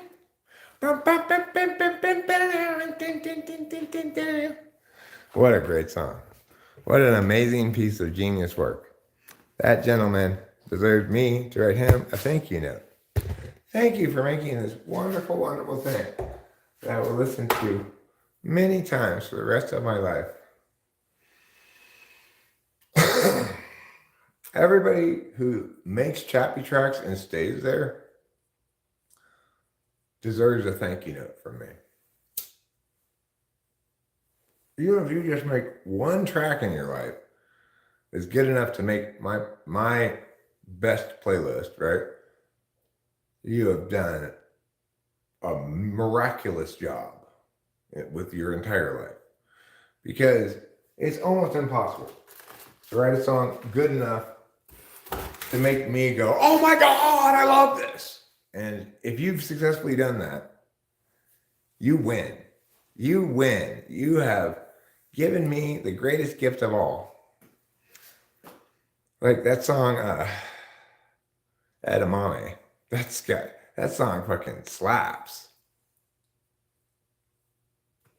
You guys heard it? The video is kind of weird. It's like two guys in like, one of them's in like plate mail armor or whatever. Johnny's not a homewrecker. He didn't want that girl to have a man. She just ended up having one and he figured it out. I'm quite confident Johnny is not a homewrecker.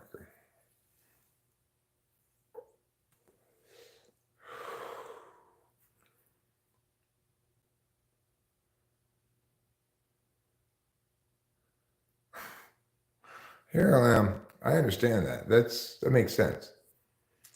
What I'd like to do is watch 20 minutes of a guy playing the same drum beat while somebody on LSD wanks on the guitar. I agree with you. That sounds like heaven to me too. And yet somehow I find myself never listening to such things. I'm not sure why.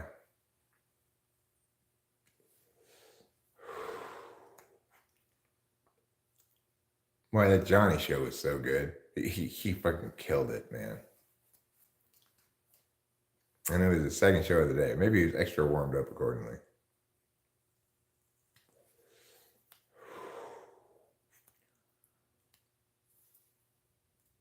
I like a lot of his stuff, and I love the fact that Ultimate Tab has a number of his songs now. But there's something just so NI perfect about You Got a Man. The guitar part, which goes it's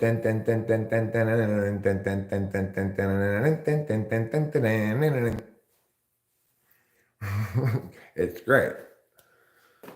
Everything about the song is great. It's just awesome.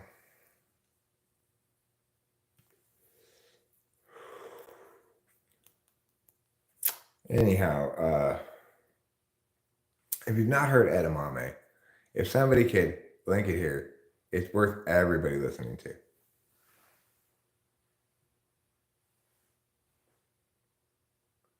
Well, I agree. A lot of Steely Dan stuff is garbage. I only like the good Steely Dan stuff. All right. And also, I will concede that there are a couple of bands that can succeed while breaking this rule, right? Another band that can succeed while breaking this rule is LCD Sound System. They can have a 6 or 7 minute long song, and it's fine because it's like it's got this awesome kind of. I mean, every bit of it is produced beautifully, perfectly. They manage the like dropping shit in to add to the energy and stuff perfectly, etc. With the exception of New York, I Love You, But You're Bringing Me Down, which is a beautiful song that they ruined by making it too long.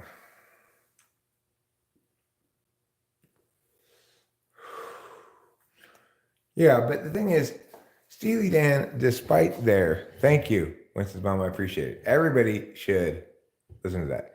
Well, they're guidelines, Carlos Paiva. It's unlikely that whatever your song is, that it needs more than 3 minutes to do everything it should do. And one of the things it should do is leave at the right time.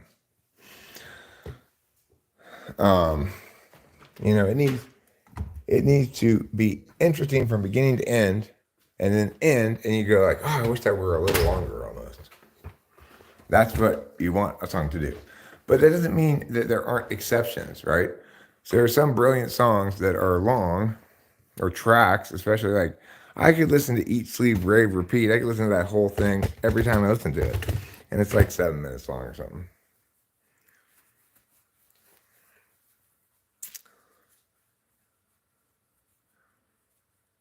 I know of BTS. I'm not familiar with any of their songs really. So there are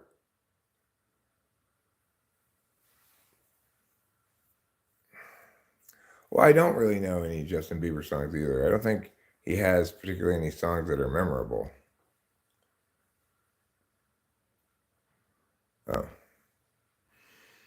So like if you want proof that Steely Dan baby, baby, baby, ooh. Okay, I do know that. I like some anime music. Um, one of the things on Chappie Tracks is an English. Yeah, I do know. Okay, I know one. um, yes, Ke, you're right. Okay. God. Yes, I see. You're right. Okay. Anyway, like the song "Dirty Work" by Steely Dan is a brilliant composition. It's not especially long, but it doesn't mean you could listen to that whole album. The album has got a lot of yeah on it, but the song is great. Let's see how difficult it is to play.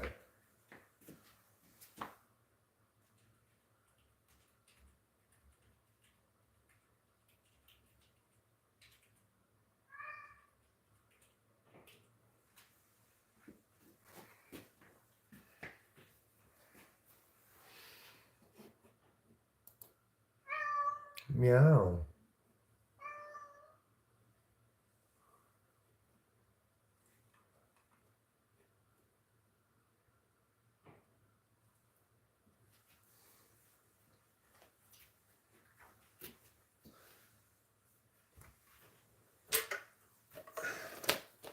Let's see how it plays.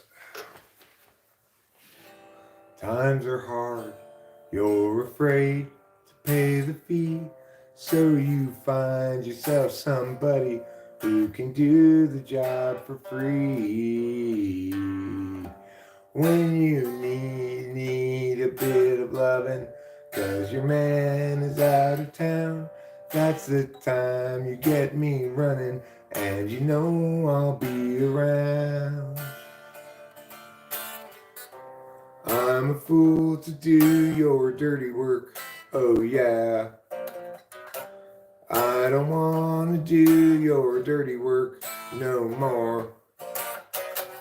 I'm a fool to do your dirty work, oh yeah. Then, let's scroll down. Light the candle, put the lock upon the door. You have sent the maid home early like 1,000 times before. Like a castle in the corner in a medieval game, I foresee terrible trouble and I stay here just the same. I'm a fool to do your dirty work, oh yeah. I don't wanna do your dirty work no more. I'm a fool to do your dirty work, oh yeah.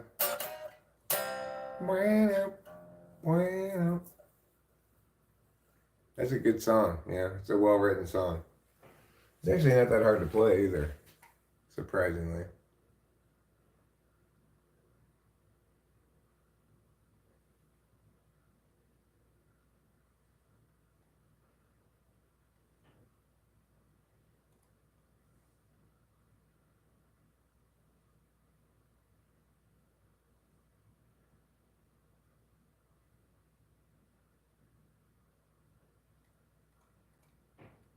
Pretty good. Pretty good, yeah. I mean, pretty good transcription of it or whatever you want to call it.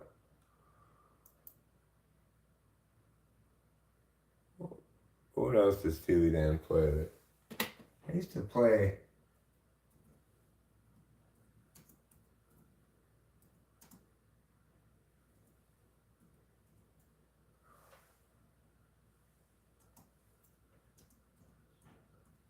I think we used to cover this song, With a Gun by Steely Dan.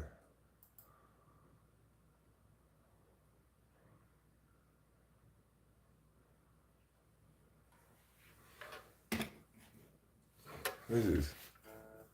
I could be wrong, but I have seen your face before. You were the man that I saw running from the door. You owed him money, but you gave him something more. With a gun, with a gun, you will be what you are just the same. Did you pay the other man with the piece in your hand and leave him lying in the rain? You were the founders of the clinic in the hills until he caught you with your fingers in the till. He slapped your hand, so now you settled up your bill. With a gun, with a gun, you will be what you are just the same. Did you pay the other man with the piece in your hand and leave him lying in the rain? That's a good Steely Dan song. I haven't played that in years, and I didn't have too much trouble with it anyway.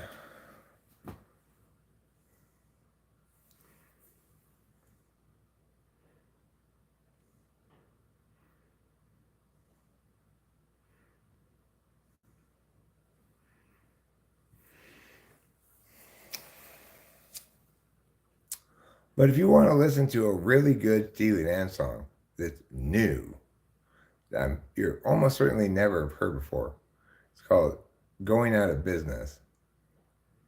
And you just have to fast forward past the introductory 45-second long saxophone solo. Once you do get past that, that song is amazing.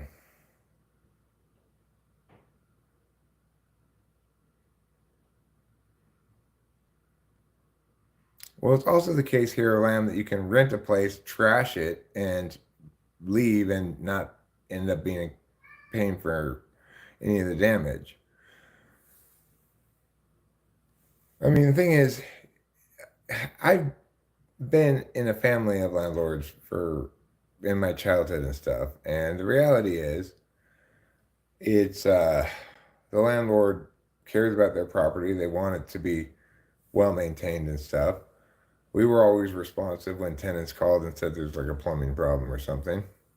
And at the same time, you're renting this property you own to these people, and they have full control over it because they're paying the rent, and they may or may not respect your property, you know? Usually when we had tenants move out, it was a disaster, or a lot of times it was a disaster when we went in there and we had to do a lot of cleaning, repainting, etc. Now, granted, my parents had more slummy properties that they were renting than the one that I'm looking at as a possibility. You know, the one I'm looking at is a 3-bedroom house, 1 bath. It's got a wood-burning fireplace stove thing for winter. It's got propane, well water. It's right off the highway. I wouldn't want to live there, but a lot of people want places to rent up here month to month, and there are very few month-to-month rentals up here because people who rent tend to do vacation rentals.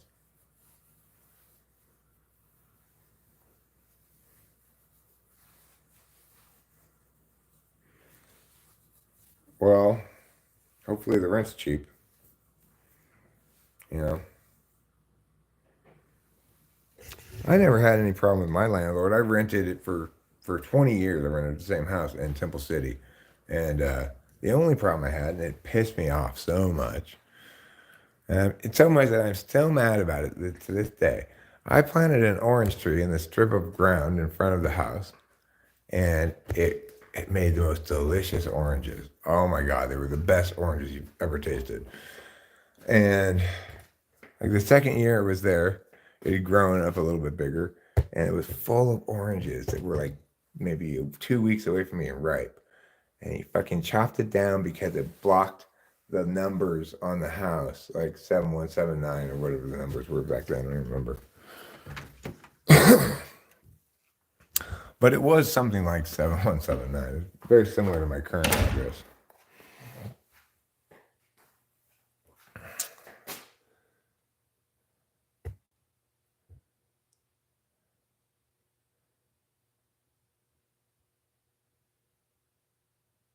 Maximum the Hormone song? No, I'm not familiar with that.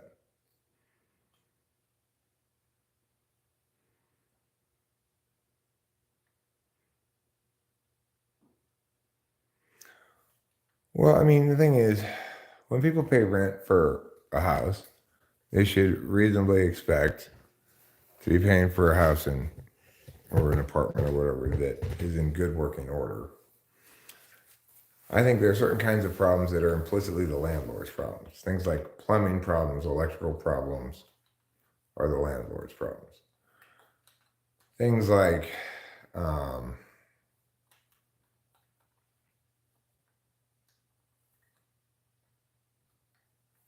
oops, we broke the window.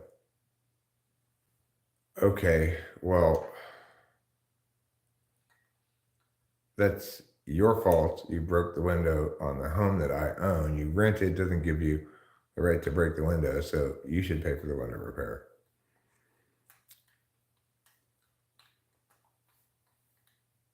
I broke the window in Temple City. I never did repair it. But I didn't ask him to repair it either.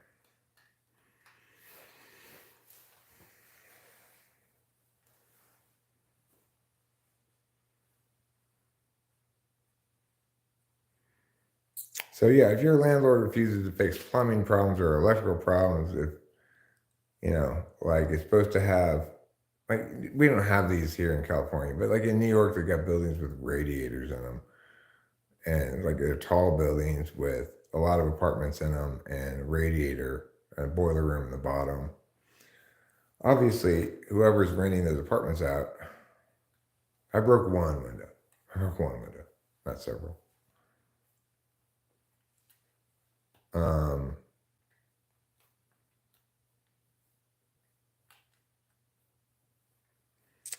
I forgot what I was saying.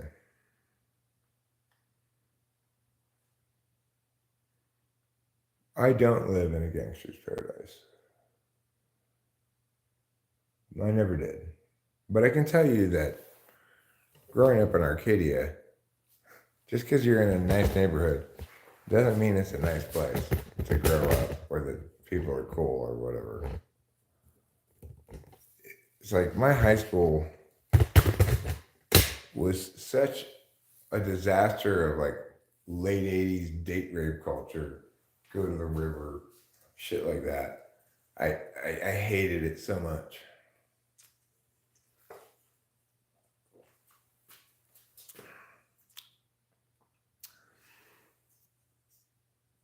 No, I broke one window one time and then never fixed it.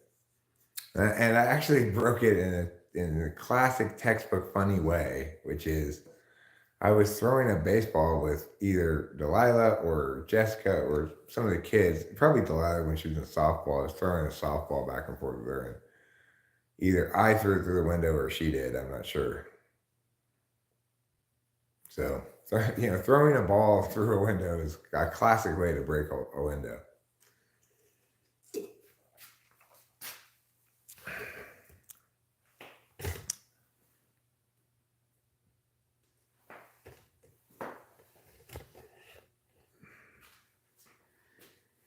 In your teenage years, okay, you made a lot of mistakes during your teenage years. I'm not sure I want to go into it with you. I'm still mad.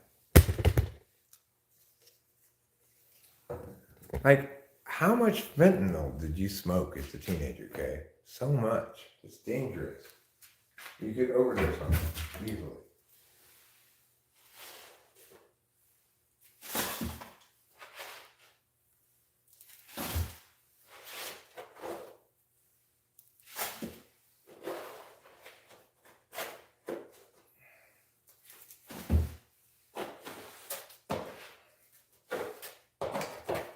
I dedicate today help Kay quit smoking fentanyl day.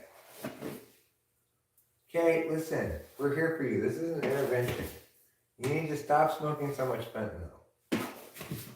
Eric, can you smoke fentanyl? Yes, you can, actually. I know somebody who smokes it sometimes, or has smoked it in the past.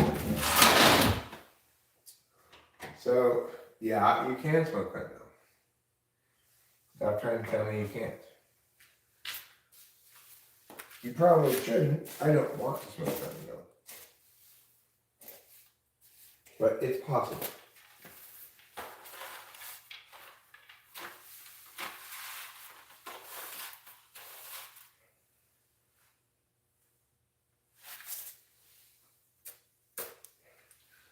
I wonder if you can smoke benzos.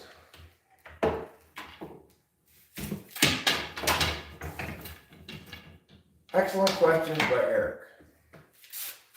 I'm gonna smoke benzos? If so, what happens?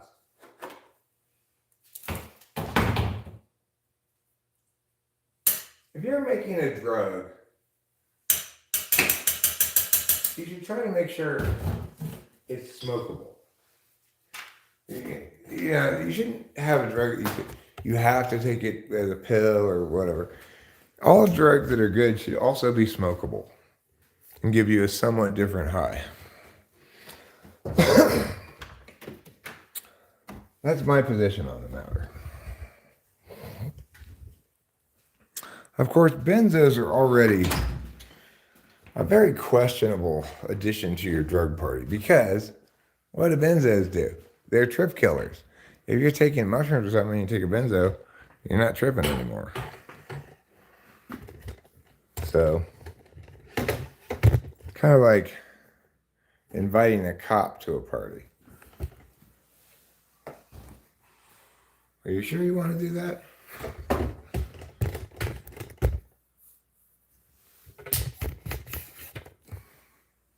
Okay, now I'm back inside the house. And there are advantages to being inside the house. One of which is this is where the bong and weed is. So, it's also where the TV is. I'm going to need to get my mouse.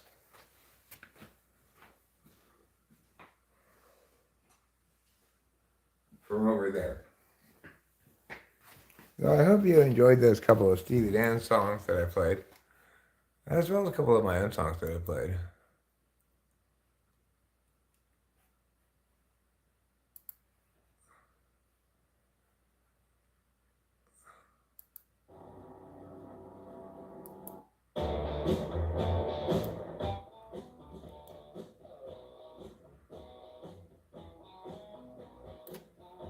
I don't want to get copyrighted, but in the little bit I just heard, I like it.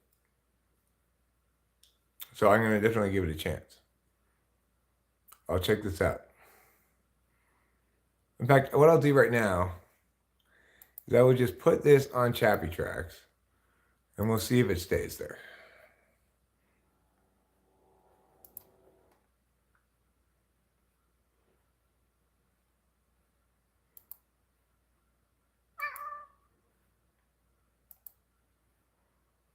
It doesn't let me put it on the playlist for some reason. Why not?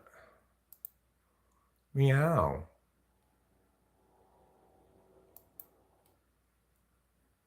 I'm not sure why it won't let me put it on a playlist.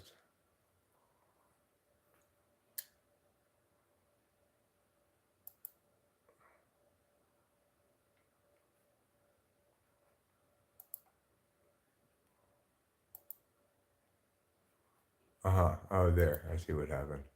Okay, there. Now I can put it on the playlist. All right, so I'm putting that on Chappy Tracks. That means it's guaranteed to get listened to. If Rachel and I like it, it'll stay on Chappy Tracks, and you will have earned a Wonder Point. If you can get something to me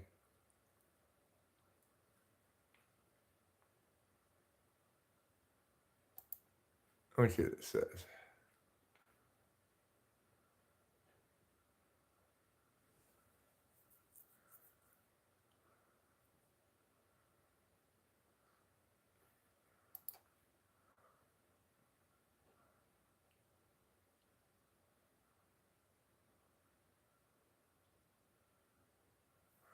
That's not about a benzodiazepine.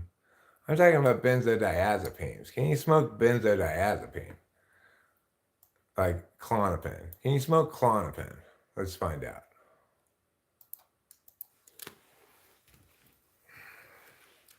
Can you smoke Klonopin? I don't want your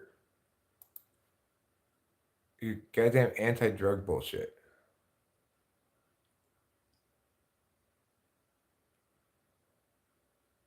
You can smoke it.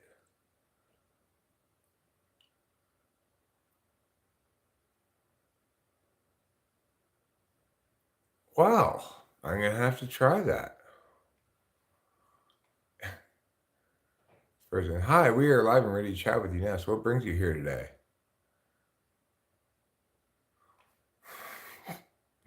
I was just trying to find out if I can smoke Klonopin. Yeah, I know. That's all you get when you Google shit like that. It's ridiculous. It used to be that you could find, just by Googling it, recipes to make meth online. And then one day, you couldn't anymore.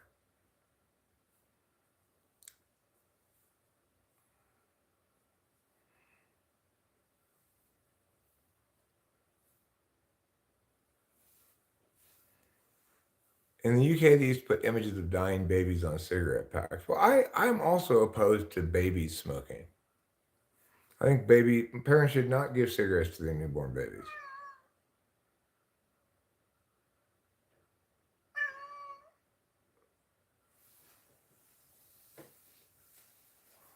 Cora said, you could, but it'd be pointless. The bioavailability of clonazepam sublingually is 100% already. Why would you?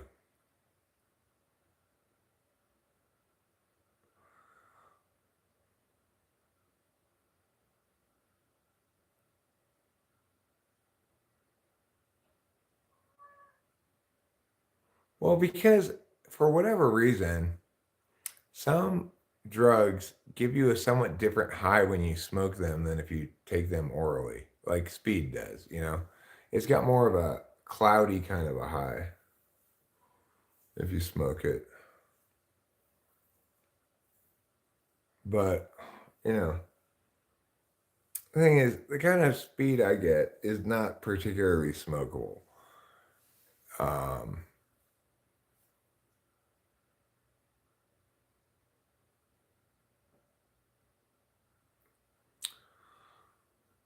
how many dead babies does it take to smoke a cigarette? What's a good answer to that question? How many dead babies does it take to smoke a cigarette? 6.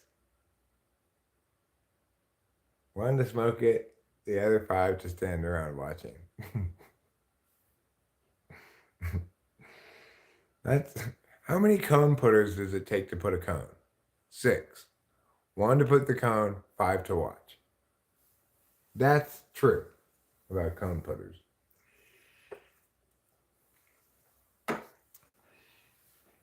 For every one cone putter working, there are at least 4 cone putters. Or say we'll go with Rubin's 4 here. There are at least 4 cone putters not doing anything.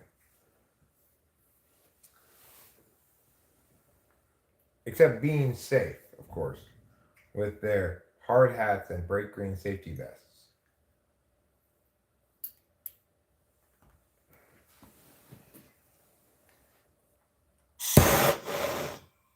Weren't you people talking about abortion the other day? Talking about beating a dead horse?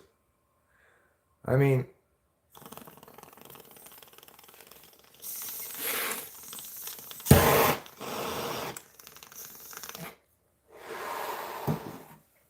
when I talk about abortion, it's to explain why we'll never reach a resolution on the question definitively. Unlike every other question, that one can't be resolved. So the only interesting thing about abortion is the question of why it can't be resolved, which I've answered.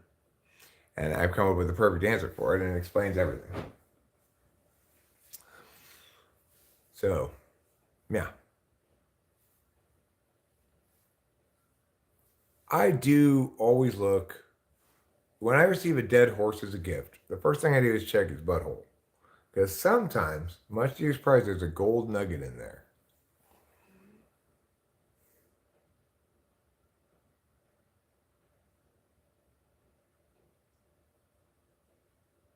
Perfect everything. That's my goal. Is that your goal too, Ke? Perfect everything?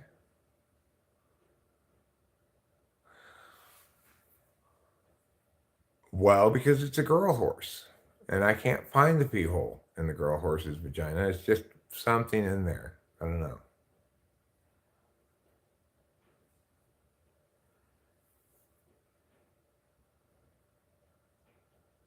But do you believe in perfect everything? Because you can only tell its health from its pucker hole. That's true of all species.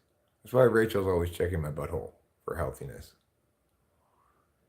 She says, clench, release, to see if I can still crack a walnut with my butthole. Who here believes they can crack a walnut with their butthole? I'm curious now. Do you think I could crack a walnut with my butthole?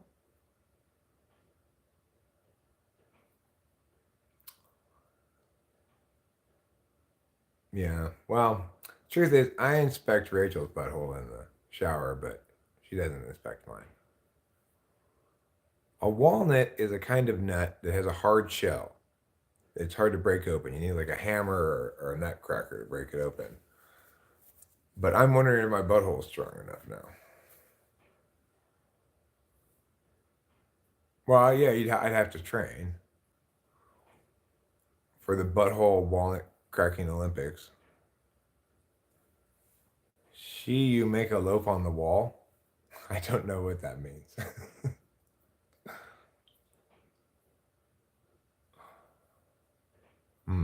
I don't make loads on the wall, okay? I have never shot my load onto the wall. It either goes on Rachel's torso or my torso every time. You think I could break them with my cheeks? Now, acorn is a uh, seed from not from a deciduous tree, but from an evergreen, and it grows like more pine trees or whatever. Walnuts are deciduous trees. They lose their leaves and then re-get them in the spring, and once a year they produce a big crop of walnuts. They're popular nuts for salads. I've never lived until I've walnutted. It's a good point, Acacia. Before I start cracking walnuts with my butt cheeks, I should probably begin the practice of walnutting. And the goal is you pick the same spot on the wall to shoot your load onto every time and just leave it there. And it grows over the years. The record of the grossness grows over the years, and it's a record of your love. Yeah, I'm more into chestnuts, exactly. You're here and there, and so was I. And Eric is friends with Taylor, I guess. Yeah, we're friends. Yeah, for sure. No, we didn't know each other before YouTube. He's a Talking with Famous People person. I met him. He came on Talking with Famous People. He liked participating in the group discussions and stuff. I traveled to Kansas and visited him and partied with him. It was great. Shortly thereafter, he got arrested. It was fantastic. Kansas was. We were just tweaking out in in his basement. His basement was just this glorious place where you you just kind of had to find any surface, there'd be meth residue on it. You just go, you got some meth.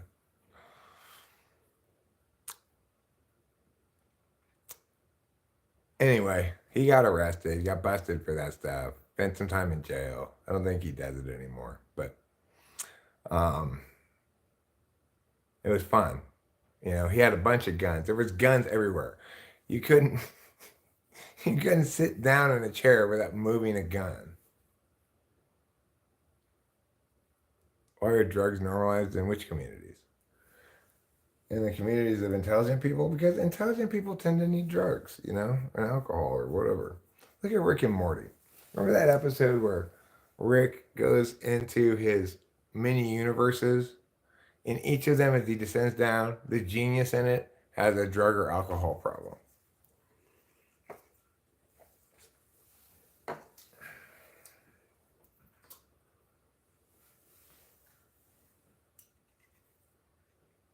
I'm pretty proud of myself. Maybe because I'm not that genius, I just have drug solutions. I don't drink alcohol at all because I can't handle that one.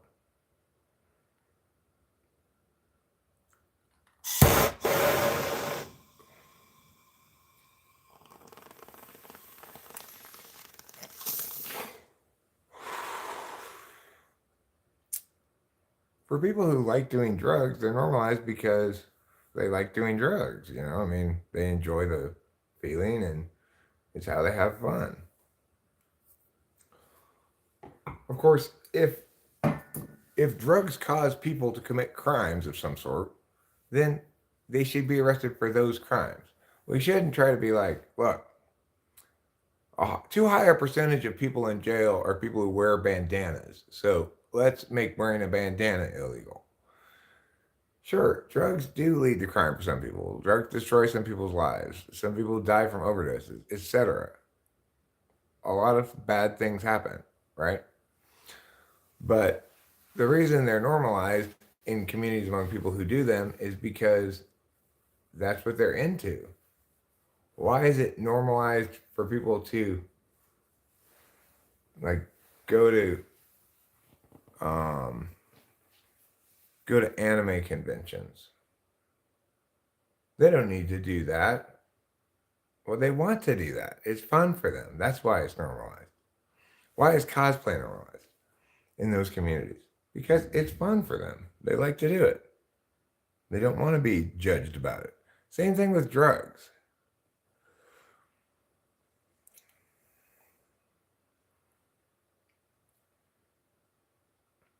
Many people can't handle many things. You know, I suspect that the biggest addiction that occurs of all that nobody talks about is people who are addicted to buying things.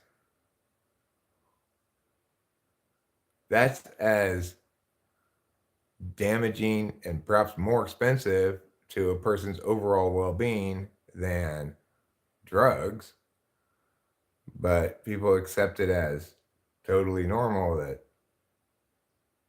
to buy this $400 purse or whatever, you know, when you already have a purse. Alcohol's the worst drug. If you were gonna say there's one drug we shouldn't have legal, it would be alcohol. Maybe you'd say that about like fentanyl too, because it causes so many deaths. But if people are using them to escape from trauma and stuff, if they're self-medicating to reduce their suffering, then why would we condemn them for that?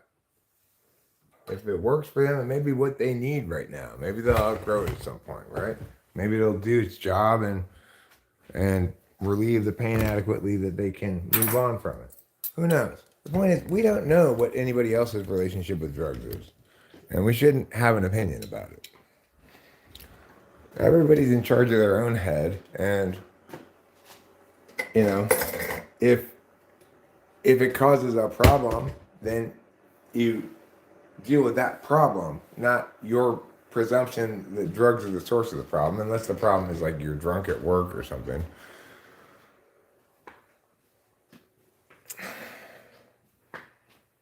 I've been drunk at work multiple times before, but got away with it, I guess, by and large.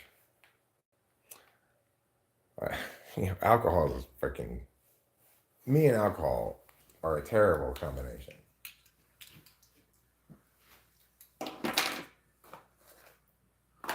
That's that. That's not that.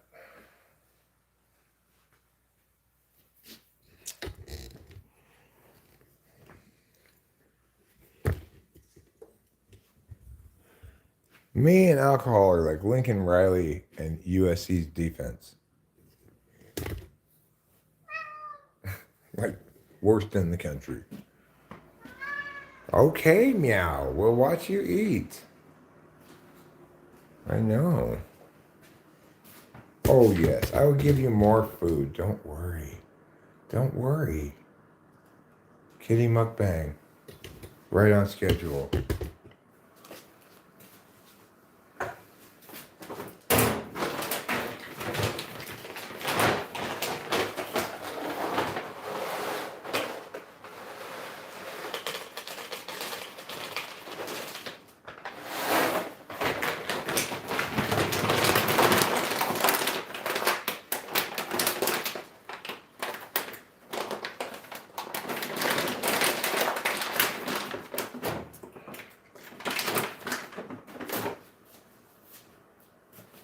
Oh, yeah.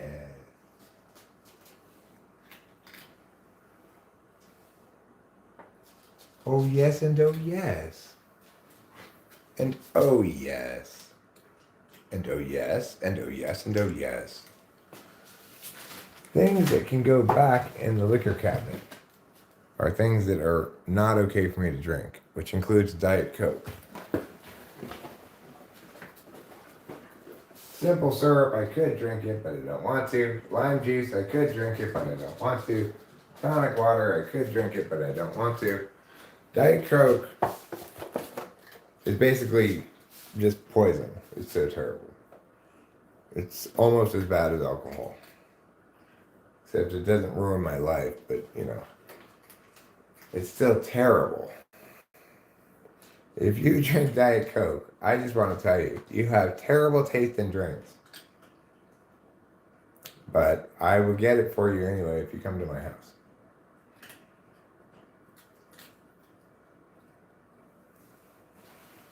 Dave Porter drinks Diet Coke.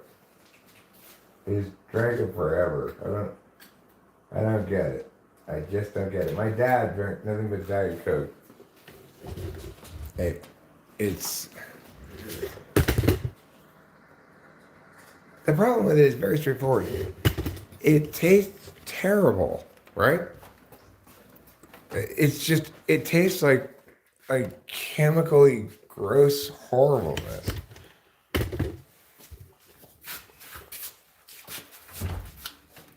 Might as well just drink something that's not a soda at all. Let's drink that shit.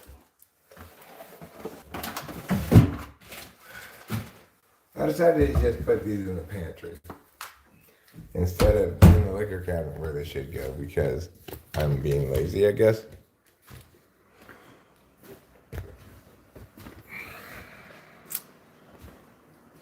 I'm gonna need to put these cookies. I kind of like empty cookie tins. I kind of find them useful in some fashion. Like, I don't know what I'm gonna put in them, but I don't want to throw these empty cookie tins away, really. I want to put something in them or make something out of them. These remaining little bit of cookies, I'm just going to throw them.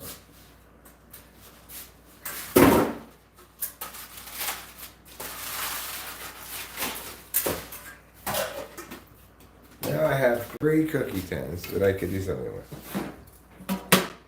For example, I could make a little round house out of this or something. Like, what can Tiffany do with these things is really the question. What would Tiffany like to do with these things? I could make her a motorcycle with these things on their side as wheels.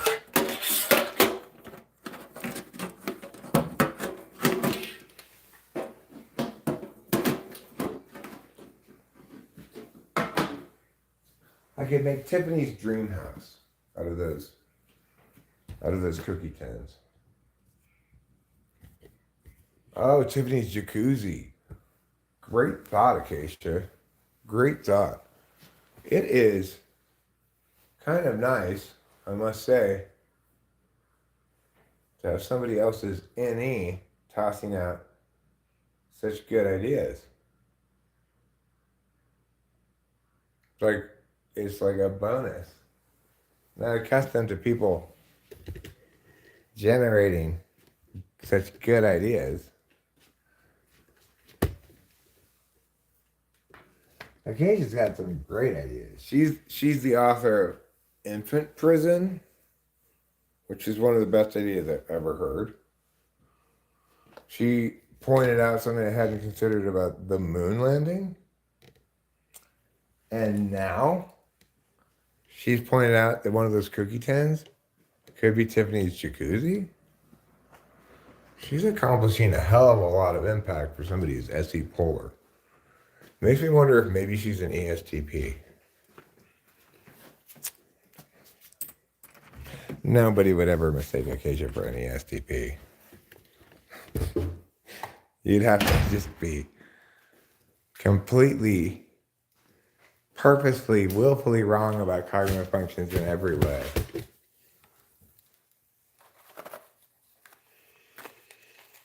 Okay, I have to do something now that I don't want to do.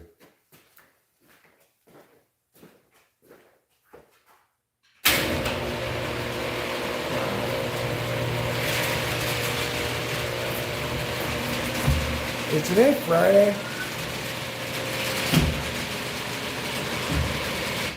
Today's Friday, right? Well, I took the trash cans out Sunday night. The trash guy came, picked up the trash on Monday. It is today Friday. I still have 2 trash cans I haven't gotten down from the street.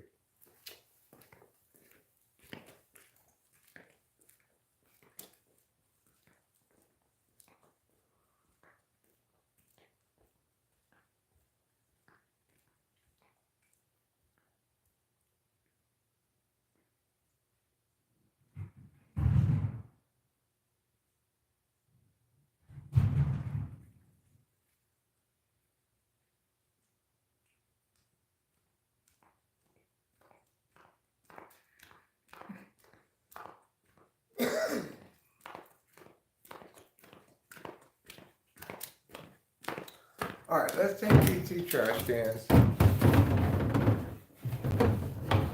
And you, and let's go over here. Then I'm going to show you something pretty exciting.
I'm going to take this one back over there.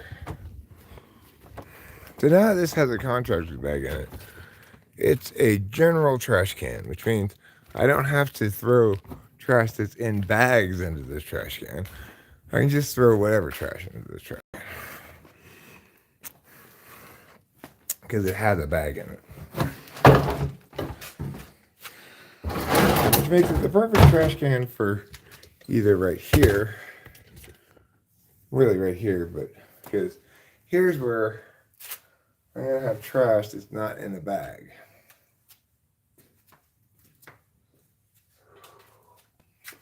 For example, this lovely ashtray that Acacia made. I'll simply empty it into the trash can. I don't like to empty trash into a trash can that doesn't have a bag in it. It makes the trash can dirty. Which is, I know, strange, right? Like, trash cans are supposed to be dirty, but really, yes, but not that dirty.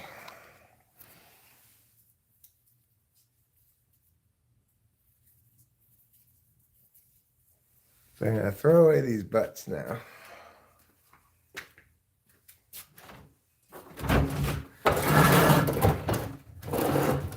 Into a trash can that I think you might well deem convenience can. Because it's so conveniently located.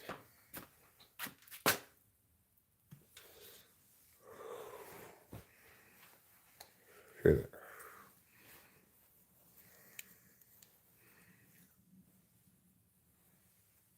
Who needs ideas when you know Rachel? Well, it's not so much that I need the ideas as I appreciate the inclusion of extra ideas that aren't bad. Rachel's got fine ideas. No, Rachel's got great ideas. I'm not saying that. It's just that Rachel's not an extroverted intuitor, right? The way we work primarily is her reactions or lack thereof are always informative to me about whether or not what I'm saying is good, correct, true, funny, or whatever, right? A lot of people, I can't trust them in their response because they might not have correct taste in things. Rachel has perfect taste in everything. If Rachel laughs at one of my jokes, it's funny. If Rachel doesn't laugh, it's not funny. That's a treasure, right? That's a treasure I need. I don't need Acacia's extroverted intuition. I'm just impressed that she's extrovertedly intuiting ideas that are better than mine. You know, it doesn't happen all that often.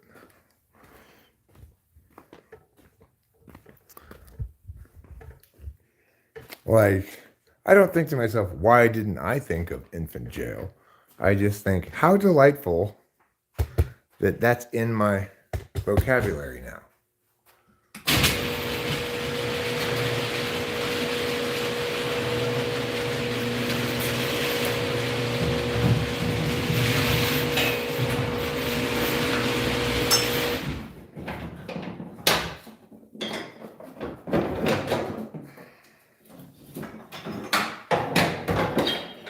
I might as well get around to this. I don't regret packing this cooler because we used all the clothes that I packed up in it. Sometimes I regret packing it because I never even opened it, but in this case we used it all. Why put clothes in a cooler? Well, so they don't get dusty. That's the answer. You can see the cooler got dusty.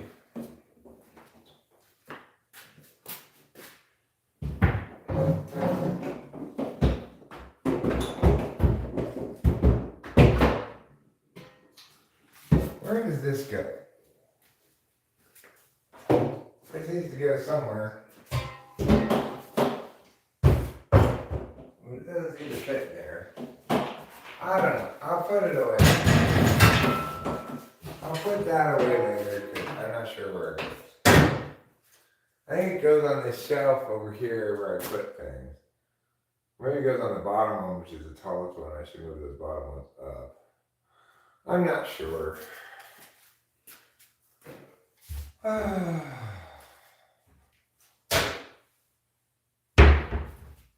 organizing spaces is, it's just not really my expertise.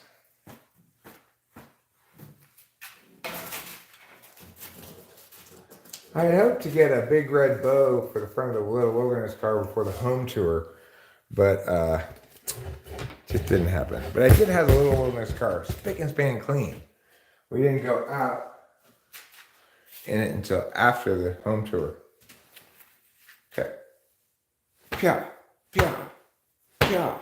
That's how you get dust off of gloves. Are we done in here at the moment? I think so. I think I'll just put these gloves. These are garage gloves. I keep them out here usually, so I'll just continue to do that so I won't misplace them. Put them right there. Throw this away. And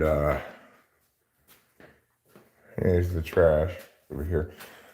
Actually, this morning, Acacia had finished making her cats that she had made. And she'd indicated previously that she maybe wanted to paint them because I have some made that I painted after they were done. She saw. And I said to her, "Oh, you're done with those. Taking them upstairs. Do you want paint? But we only have two colors, white and blue." And guess what her response was? "I have paint." She travels around with paint. Apparently, she had purple, pink, green, blue. Yeah. So yeah, I guess she travels around with paint. You never know when you're gonna need to paint something.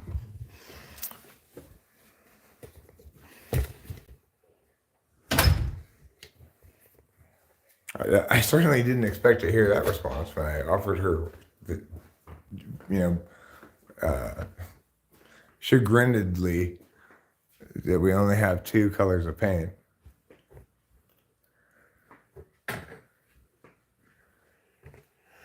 It's kind of like murder. Some people don't feel the intrinsic moral ickiness to the activity. Some do. But to those who don't, the biggest deterrent is the consequences of doing so. Some are legal, of course, but those are not the only ones. Life is a system like that. It's the same as kindness.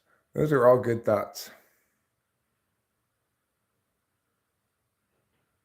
Rachel has plenty of good ideas. It's just, in fact, every idea Rachel has is a good idea. She just doesn't have a lot of them, right? She doesn't generate a lot of them.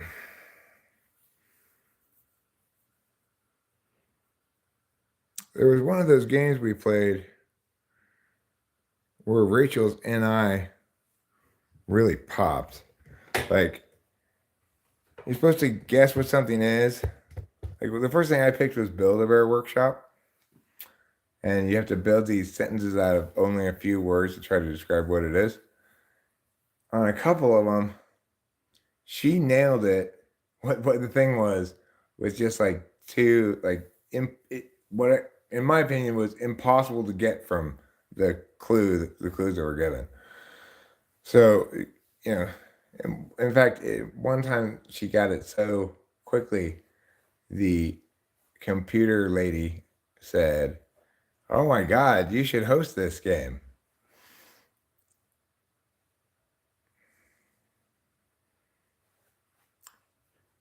Well, sure, kindness is... You can project reciprocity onto kindness, but kindness, that's a very FI polar way of looking at it, okay? Kindness is not done for reciprocal reasons. Like,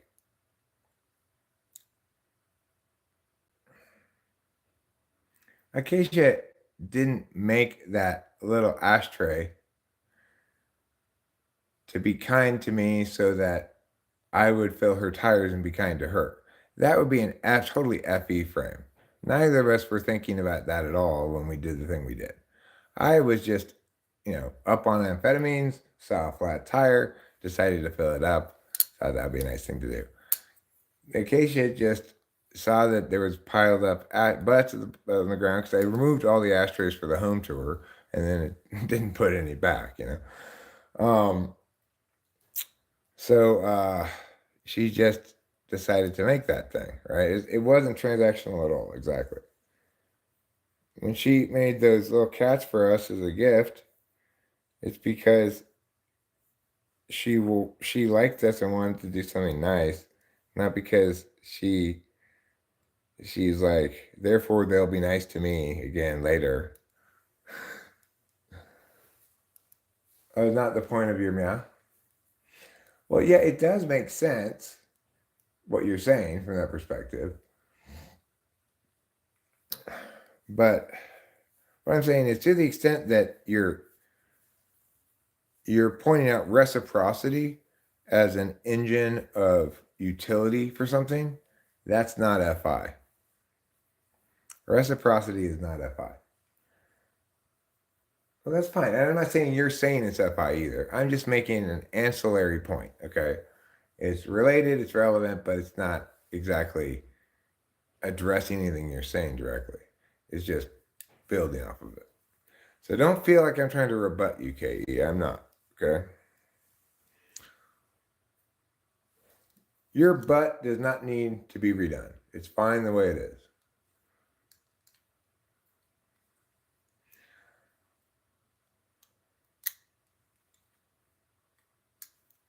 No, well, because it's the right thing to do,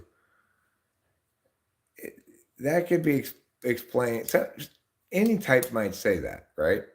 And they'll probably have different reasons for saying that. And different things they mean when they say that. For a lot of people, if you ask, why did you do that? What was the right thing to do? It implies that somehow you made some sort of sacrifice or took some sort of risk to provide benefit to another without any benefit to yourself, right? You might have provided that benefit because you want the FE rewards. You might have provided that benefit because you could see how to solve the problem and it's just your way to do that kind of thing. You might have done the thing because you're naturally impactful, and when there's an instance in the moment that requires action, you take that action. You might have saved the day by going, wait a minute, and saying a bunch of words, in which case, the problem at hand was one of somebody being railroaded by somebody else's NE and some third party coming in and shutting that down, right? So it entirely depends on the circumstance and the individuals. There's a lot of different reasons why people might say, I'm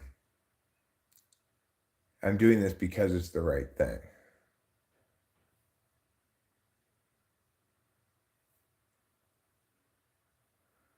DMX says, because if you want it, we got it. All you got to do is set it, baby. Ride or die. Those don't seem like very good lyrics to me.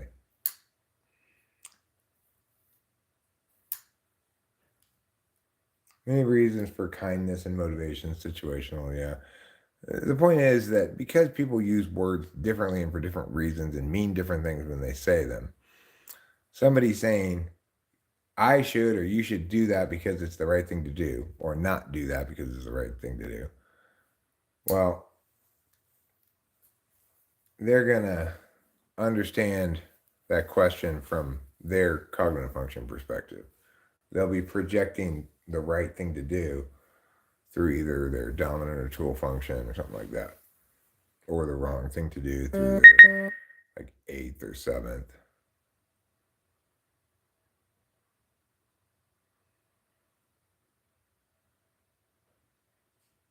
Well, I don't think you do explain the rightness of it to someone who doesn't feel the intrinsic push to be nice to others.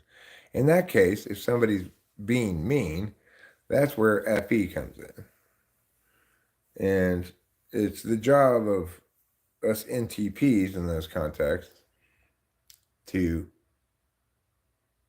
pay off the person's meanness in shame, right? Because we can win those situations.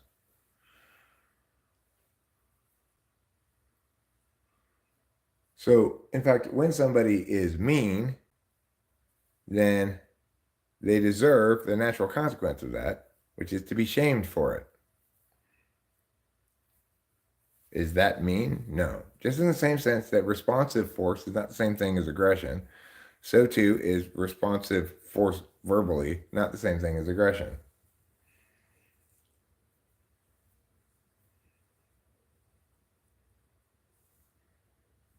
ISTJ joke. Kids. Mom, you are going to lose your computer if you don't do your homework, Timmy. ISTJ kid. I'm not going to lose it, Mom. It's right here.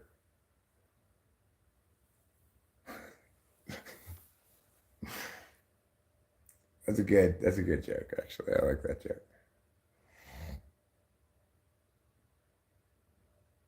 Sure, there are limits to responsive force.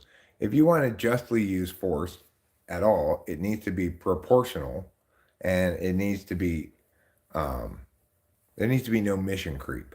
In other words, once you've attained the necessary resumption of civility, then the force should be removed.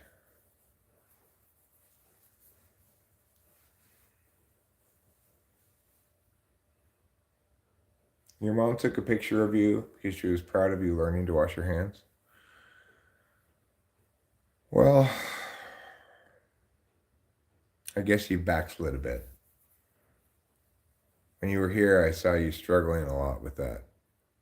Turn on the water and look at your hand and look at the water and then turn off the water. And I didn't want to intervene. I didn't want to say anything, but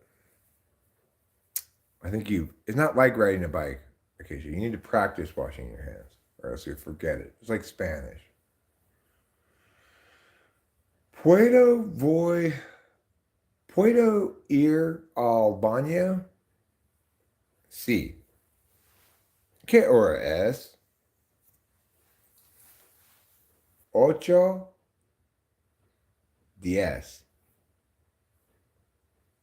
8:10, that's what time it is. So,